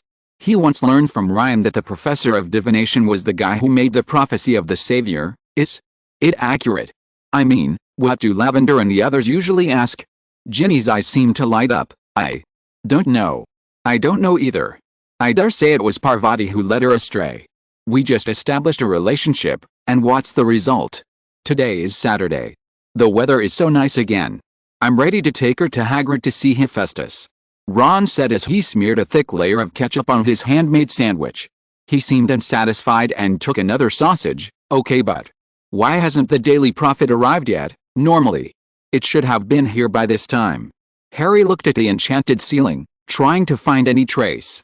However, not even an owl feather was seen. Do you still care about Azkaban? Ginny touched Harry with heartache.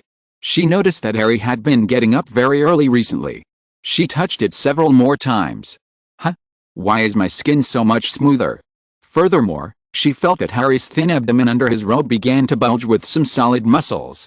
Her hands. Hey, Ginny, I'm here.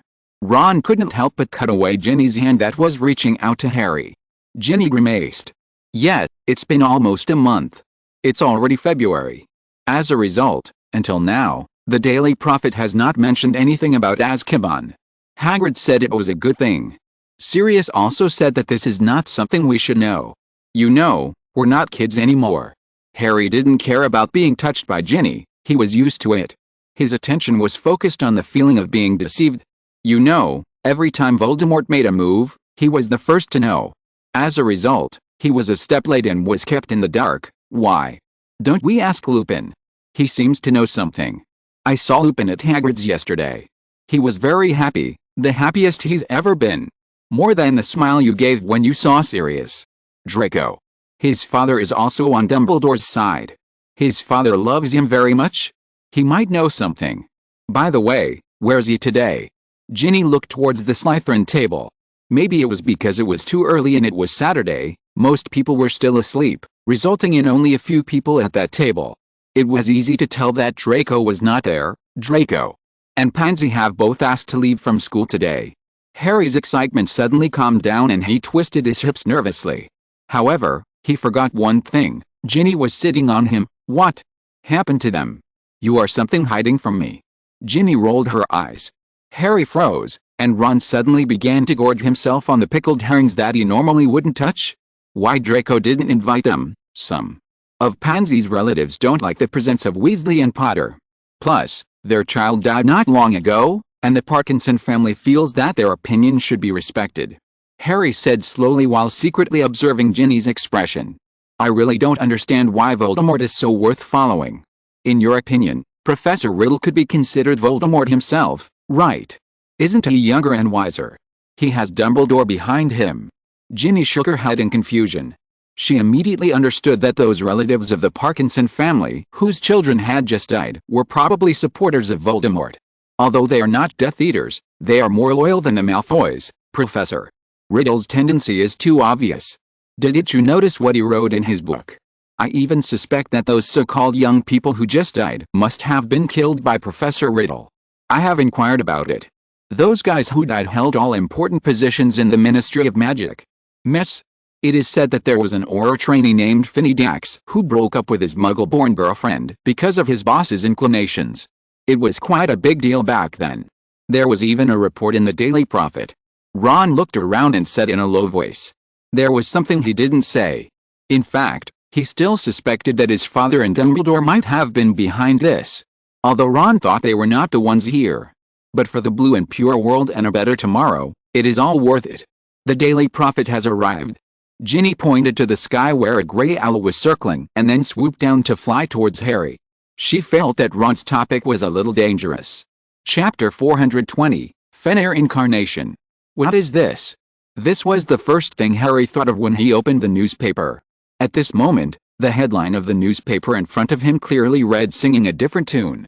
A joint report from the Daily Prophet and the Quibbler, Ron read as he came closer. What happened? Snorkel, and it also reports on the Elder Wand. Ginny also turned her head to look at the newspaper. Good news for patients with lycanthropy. Lovegood had made another major discovery after the scimitar horned Snorlax. Malfoy from using it for his own evil purposes. And now, at the end of winter, in the Worn Parchment, he had discovered another great magic. Dumbledore said, it is magical. It can cure lycanthropy, and the patient can also practice animagus as a bonus. The author was surprised and inquired about the information of this magic in detail. It is well known that people with lycanthropy will lose their minds and transform into wolves during the full moon. In this state, wounds inflicted by their bites cannot heal naturally. After being treated with dictamni and silver powder, it can also be infected with lycanthosis. This magic eliminates the infectiousness of lycanthropy patients from the source. It can combine the patient's animal side with the injury and develop an ability to freely transform into an animal, like an animagus.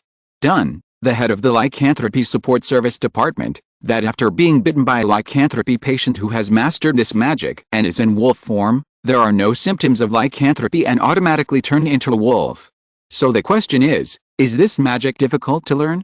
Dumbledore said, the reason why this magic has never spread is actually related to its difficulty, because it requires the lycanthrope to regain its sanity on a full moon day.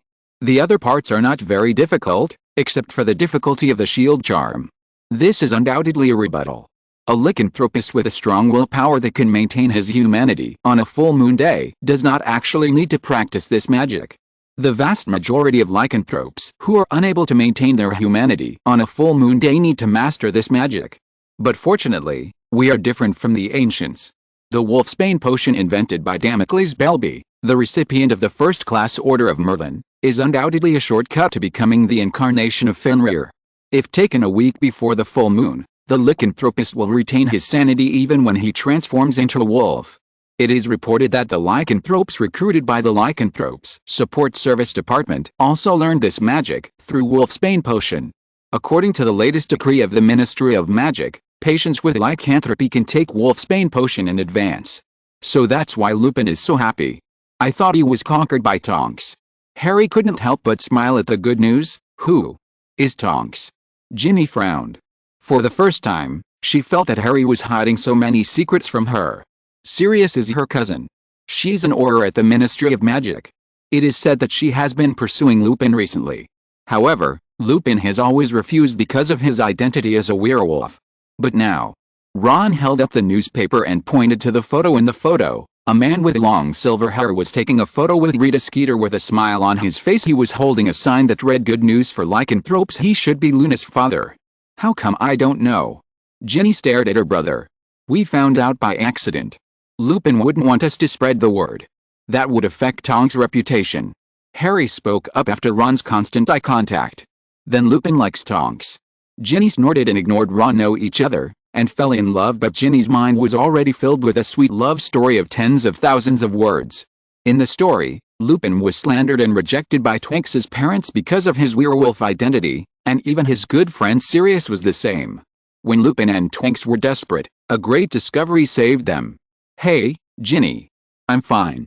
Ginny shook her head as if she had just woken up from a dream. They are in love, said Harry. Ginny was so excited that she felt like the protagonist of the story. Wait, we have to find Lupin quickly. Ron suddenly stood up. Harry and Ginny, who were still being affectionate with each other, looked at Ron, who was having a seizure again. Don't you do something? What a huge market this is. Don't you realize how difficult animagus magic is? You know, there are only 7 animagus in this century. You are infected with lycanthropy, you can learn the Fenrir transformation just like the animagus. The money for the wolfsbane potion was advanced by the Ministry of Magic. Ron excitedly circled around Harry. So, what?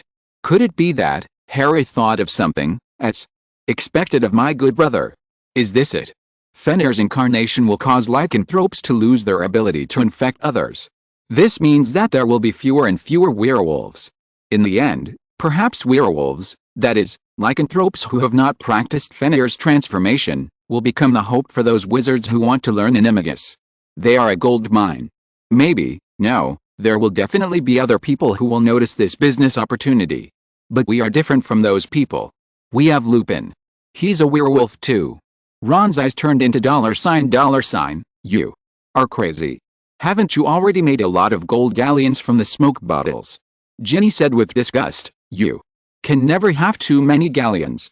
And it'll be a good thing for Lupin, too. After Tonk's mother left the Black family, she also took a large sum of gold galleons. What does Lupin have? Even if being a werewolf is no longer an obstacle. Lupin, Ron said with increasing pride. Chapter 421, Bat God Eumuletus. I will only believe your lies if you swear on Merlin. You really did it for Lupin. Harry couldn't help but reveal his dead eyes and looked at his best friend Ron. If you could make this money, tisk tisk. Ginny also leaned on Harry and echoed. The scene changed, and Harry and the others had arrived under the tree, in the shadow of the beech tree by the lake. The dazzling sunlight shone on the calm lake and on the shore, where a group of girls who had just come out of the auditorium were sitting. They laughed, took off their shoes and socks, and soaked their feet in the lake water to cool down. Hey! Hey! Ron! Ron Weasley! Ginny stretched out her hand and waved as Ron looked towards the lake. Seeing that Ron still didn't respond, she put her hands on her hips angrily. It gave Harry, who was standing beside him, a sense of déjà vu as if he were seeing Mrs. Weasley. In order to prevent the fire from burning himself, Harry admired it briefly and then pushed Ron hard. What? Ron staggered. Have you that you are no longer single? Look at Harry. Ginny looked at her brother with dissatisfaction. I promise you that I wouldn't mention business to Lupin. But just now I was blown by the wind and thought of something. What's the matter? Asked Harry, who was trying hard not to look at the Black Lake. He was now sitting against a tree trunk, his head kept in one direction. I think we still need to go find Lupin. He know more about the inside story of Azkaban. Ron was silent for a moment and then said to Harry and Ginny respectively. Harry also changed his attitude because of the possible inside story of Azkaban. But where is Lupin? Harry frowned. The most troublesome thing is that Lupin may not be in Hogwarts at all now. I have an idea. Ginny smiled and drew out her wand. The Zara tribe in Africa has a culture that uses bats as totems. Eumuletus. He created humans and used his own hair to transform into bats as food. Yes, food in the Muggle world. This bat is called the hammer-headed fruit bat. Its face looks like a combination of a fox and a horse, with a smooth chin but hard whiskers on both sides of its mouth. In the eyes of the shamans of the Zara tribe, the hammer-headed fruit bat is the embodiment of the bat god's power of harvest divine powers time. Ginny used one of the divine powers of the bat god Ebonitus, summoning spirits prestigious. Great but early were allowed to go to the kingdom of God in Eumuletus in advance because they were too outstanding. There are an endless supply of hammer-headed fruit bats. Remus Lupin. Ginny drew a circle with her wand and then suddenly thrust forward. A strange, huge brown fur bat with a horse face appeared in front of Ginny. After circling in the air for a while, it spread its long bat wings and flew into the sky. What the hell is that? Ron stepped back in fear. It's a variation of the bat curse. You used the knowledge in the bat book. Do we need to follow it? Although Harry's face turned pale, he still remained rational and analyzed meaningfully. No need. The bat will respond to me as soon as it finds Lupin. Ginny suddenly closed her eyes. She grabbed Harry with one hand and her eyelids began to tremble violently. As she said, the bat she conjured up found Lupin in the Forbidden Forest, according to the name and her impression. The images of it flying along the way and the coordinates of Lupin's current location were all poured into Ginny's mind. Are you okay? Harry hurriedly hugged Ginny in his arms. Or maybe we should just write to Lupin directly. Where's the owl? Ginny's abnormality reminded Ron that he was still a brother. I've already suffered. I saw Lupin in the Forbidden Forest, but it was very deep in a dark cave, and there were ragged werewolves around him. They were communicating about Fenrir's incarnation, and I heard Lupin mention that Snape could provide free wolfsbane potion. Ginny recounted what she had seen and heard. So, if we wait at Hagrid's place, we can wait for Lupin. Ron waved his hand and said excitedly. Why wait? Can't Hagrid see everything in the Forbidden Forest? Hagrid is a man who doesn't brag. Last time I asked him, He said he could communicate with the centaurs deep in the Forbidden Forest in his cabin. We could definitely talk to Lupin through Hagrid, Harry suggested. On the other side, in the pitch-dark cave, Lupin waved his wand and lit a pile of wood. He was surrounded by savages who made clothes and shoes out of animal skins and wild grass. They all looked serious. Until a human face emerged from the campfire. I didn't see the bat, it was gone. Remus, can you describe what a bat looks like? Said the human face. So, it left the Forbidden Forest in just a few minutes. Lupin analyzed without answering the following question. He knew very well how observant Hagrid was now in the Forbidden Forest. Dumbledore tried to hide common stones, herbs and other items in various corners of the Forbidden Forest 2 feet. If it weren't for the fact that I have excellent eyesight in human form, since I learned that magic, I would really doubt if I was seeing things. Lupin continued after he came to his senses. Is it a vomit or bat? No, its fur is black, and you can't be mistaken. Votabits won't attack sovereign wizards either. Wait, Harry and the others are here, I'll go first. The face in the flame disappeared. There is another chapter that will be posted later thanks to classmate 20180723155929838 for the monthly ticket and other classmates for the recommendation and subscription. Chapter 422, Ron is obsessed. Wait, did I hear that right?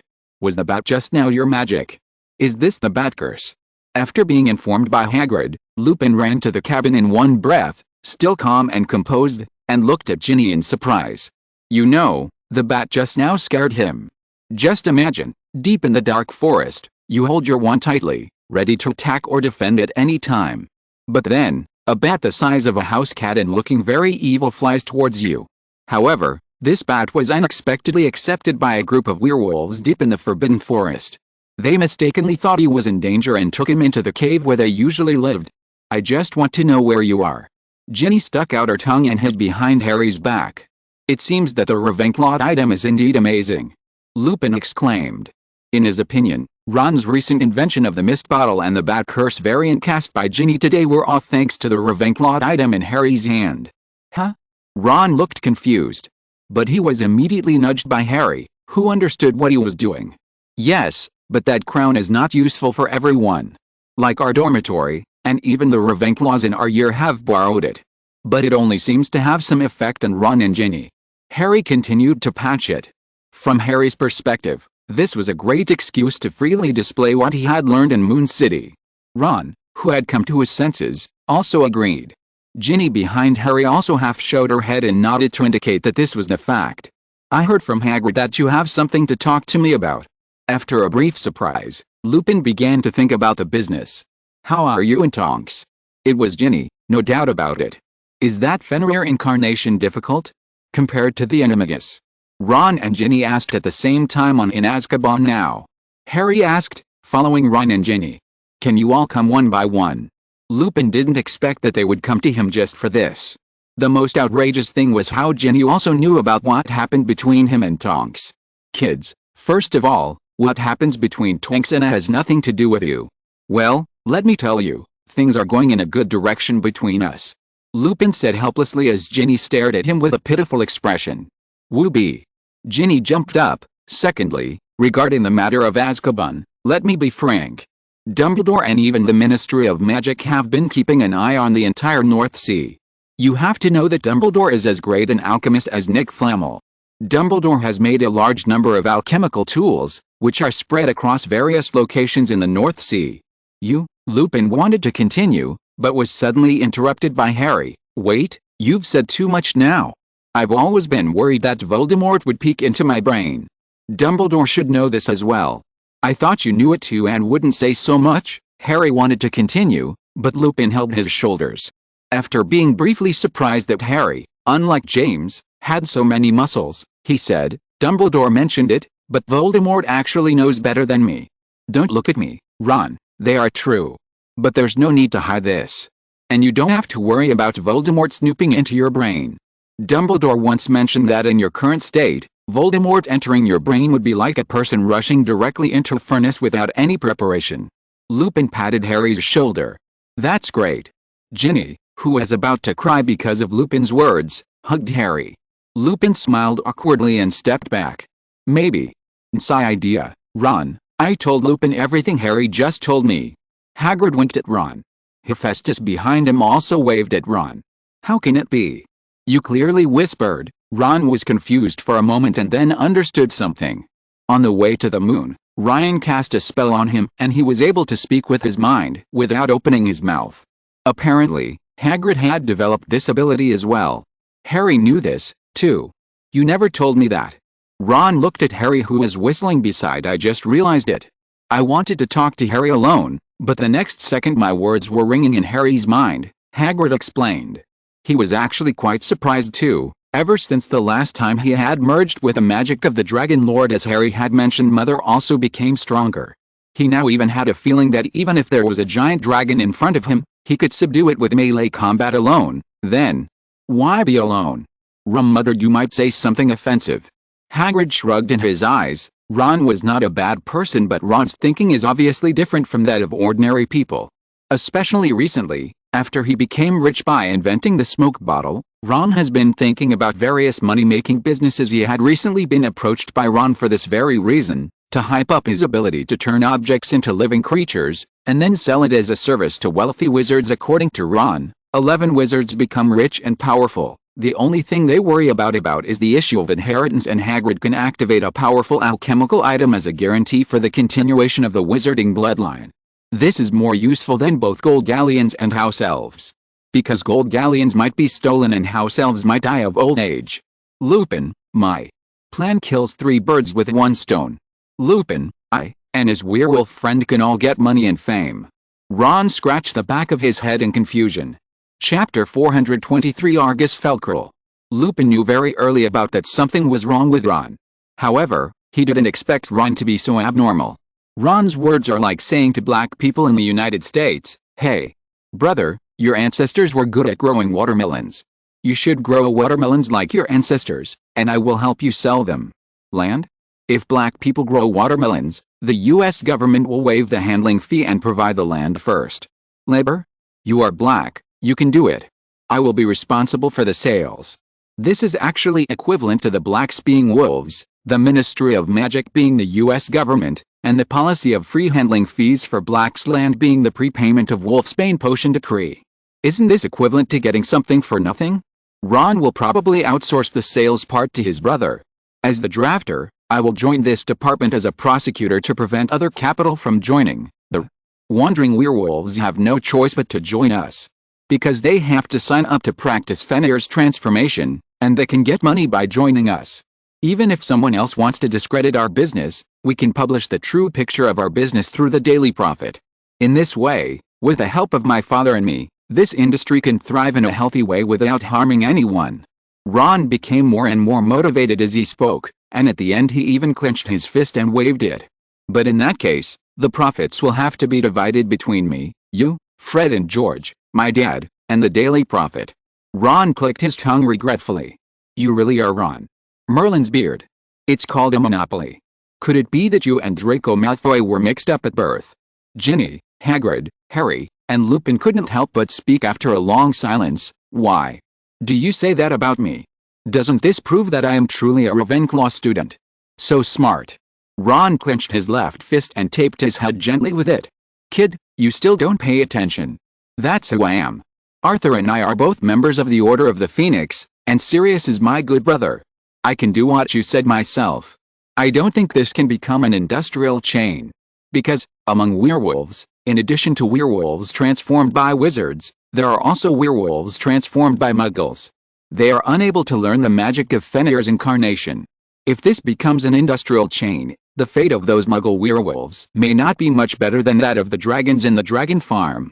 Lupin said earnestly. Okay. Ron reluctantly. Is that Fenrir incarnation very powerful? Lupin was a cautious man. He never says anything hypothetical like maybe. But now, even Lupin had to admit the possibility that someone was willing to be infected with lycanthropy to learn Fenrir's transformation. Do you know the difference between a squib and a muggle? The only difference is their origins. Squibs are born by wizards, and muggles are born by muggles. Ron said casually. No, Ron, they are different. Although squibs can't use magic, they are descendants of wizards. Like dementors, which are invisible to muggles, but visible to squibs. As a descendant of wizards, squibs have magical powers. Though that's rare. Among the werewolves, there are a group of werewolves transformed from squibs. The Ministry of Magic some time ago, except for the werewolves transformed from muggles, squibs and wizards, they all learned Fenrir's transformation. Lupin's expression was solemn, as if he had thought of something bad. But Dumbledore said that Finny's incarnation is as difficult as the shield charm, but can't the squib learn even the simplest Loomis? Ginny asked puzzled. It's just the difficulty. On a full moon day, there's no difference between a squib werewolf and a wizard werewolf after taking the wolfsbane potion. In terms of learning the magic of Fenrir's avatar, the difficulty for a squib werewolf to learn it is equivalent to the difficulty for a wizard to learn the shield charm. Means that the descendants of wizards will always be wizards. Even if you give birth to a squib, you can still become a crappy wizard by contracting lycanthropy. This is actually the real reason why I told you, Ron, not to get involved in this business. Lupin sighed deeply. I wonder why that old devil Filch is so happy lately. He actually let Mrs. Norris touch Fang. Let me think, he seemed to say that he has a surname, and it seems to be Rawle. Hagrid's eyes flashed with reminiscence. Isn't his last name Filch? Argus Filch. Ron scratched the back of his head in confusion. Rawle? Is it Rawle, one of the 28 holy clans? Harry's eyes lit up. Damocles Rowell was the Minister of Magic who turned Azkaban into a wizarding prison. The Rawles have also maintained this policy. When Cedric's ancestor, Eldritch Diggory, was the Minister of Magic, he wanted to repeal the bill, but was cursed by the Rawles, causing Eldritch to die of dragonpox. From this we can see that the Rawles actually have different feelings towards Azkaban. Well, if Filch was, then he would know something. Filch said he should be called Argus Filch Rowell. Hagrid agreed. No wonder he has been so keen on reviving the tradition of corporal punishment of students. So he's from Rowell, Ron spat. Lupin. Do you think Filch knows some of the unknown secrets of Azkaban? Don't you think it's a little strange that the Rawles are so insistent on Azkaban as a wizard prison? Harry's eyes lit up. He has finally found the clue to Azkaban. On a very annoying squib. Chapter 424 Lupin's Changes. It's a bit strange indeed. But what surprised me most was when Rawle was willing to accept a squib. Even if that squib can get past lycanthropy and master some simple magic. Perhaps this has something to do with the changes in Azkaban. Hagrid, tell Dumbledore this conjecture now. Dumbledore the same thing he had just done with Harry. Dumbledore said that he knew it a long time ago, and it can indeed be seen that this is developing in a good direction. After about 2 or 3 minutes, in the solemn gaze of everyone, Hagrid also half-concealedly said to Lupin. What? You must be good to Tonks. Ginny waved before closing the door. 1 more year, Dumbledore said 1 more year. Lupin said to himself subconsciously after Harry and the others left. As if trying to convince myself. Aren't you going to go in Tonks? Hagrid widened his already small black beetle-like eyes. Did we leave Hagrid's cabin so quickly? Ginny also looked at her boyfriend curiously. Harry hadn't said a word all along the way.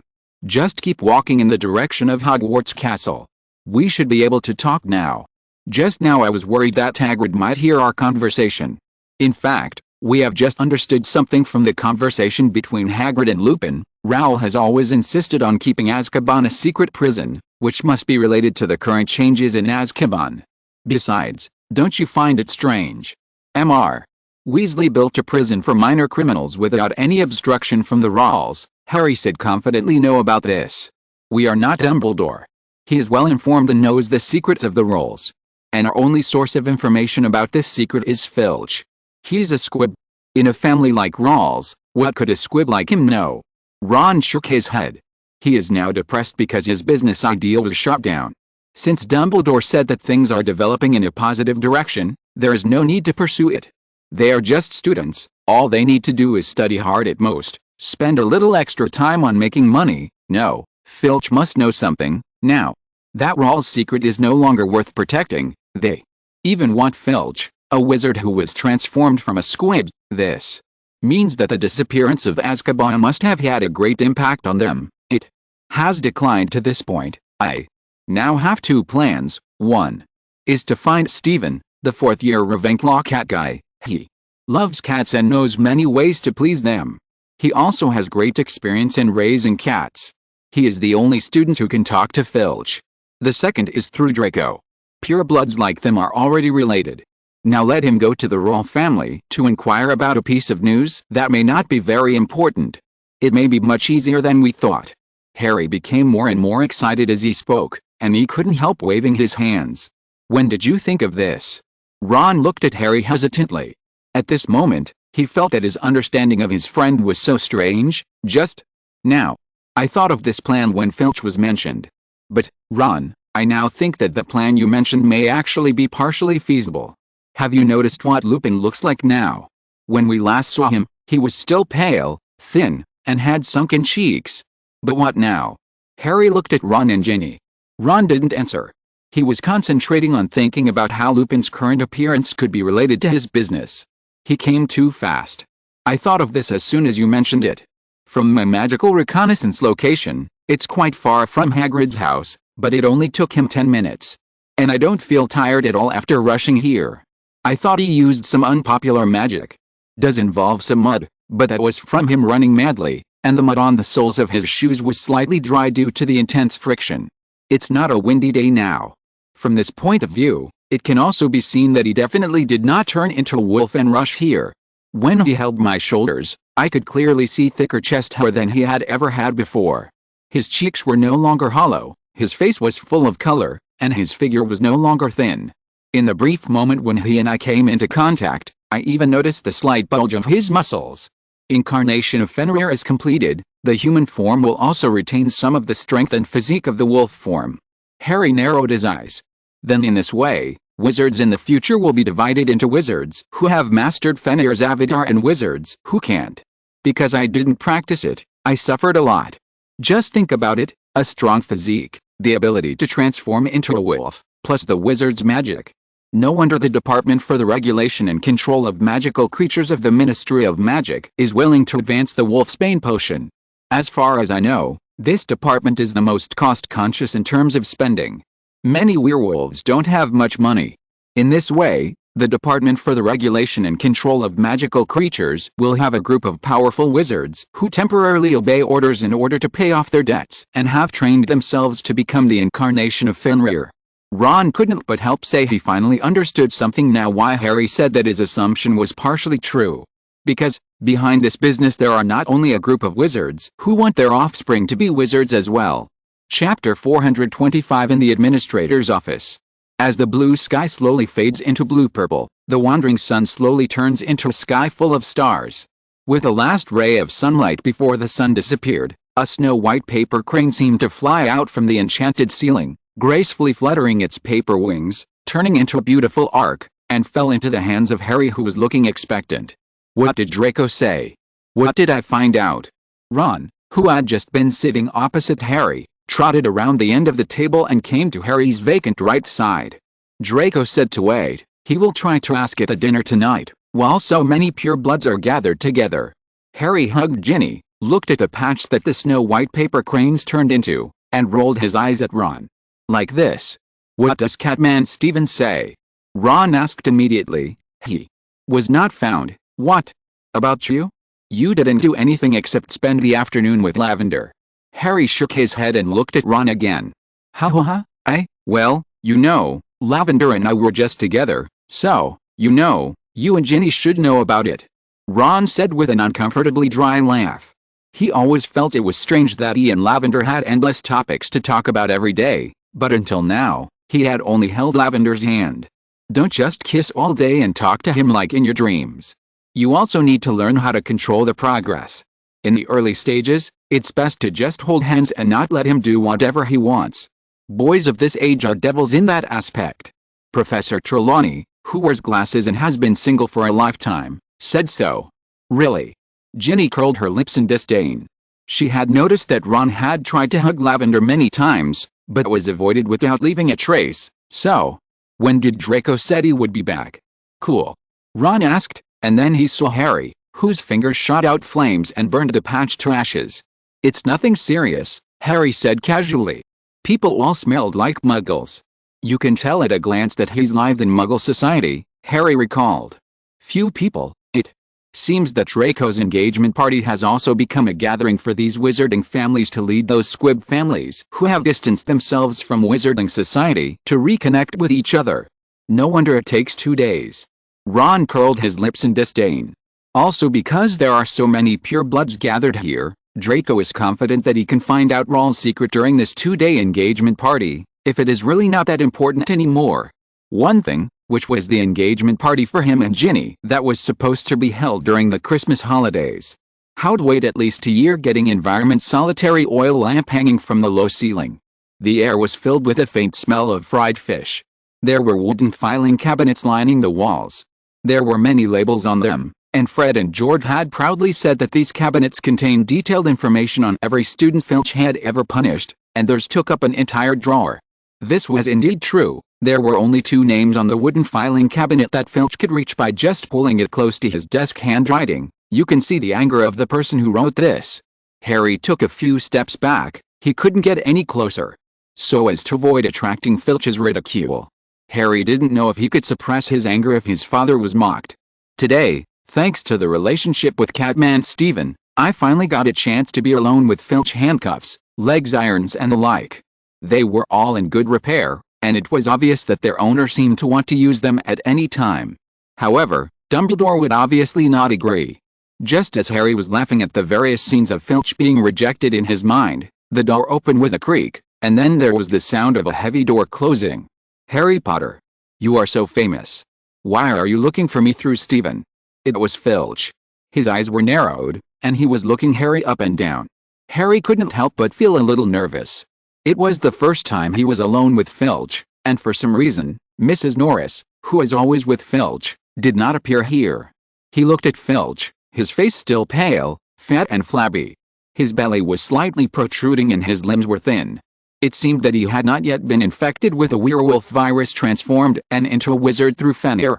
Don't think that just because you're Harry Potter I'm afraid you and Stephen have nothing to do with this. This is about the nasty Weasley twins. Don't involve him by standing up for them, Filch stammered. I'm not doing this for Fred and George. They deserve the punishment they got for being caught breaking the school rules. Harry relaxed immediately. He hadn't expected Filch to think this way, and Filch seemed to really care about Stephen. What about you? Filch said hesitantly. That you can become a wizard through Fenrir's transformation. Harry said directly. Filch's pale face suddenly turned red. Filch limped to the table and sat down cleanly. How come you? I said you. I'm a squib. He asked incoherently, wrung his gnarled hands. But it doesn't matter. I'm Ron now, and I'm about to become a wizard. Filch cheered himself up.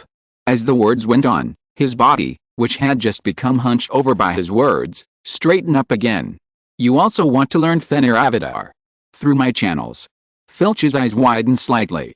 End of this chapter. Thank you very much for reaching the end. Don't forget to like. Looking for more exclusive content and immediate access? Subscribe to our Patreon.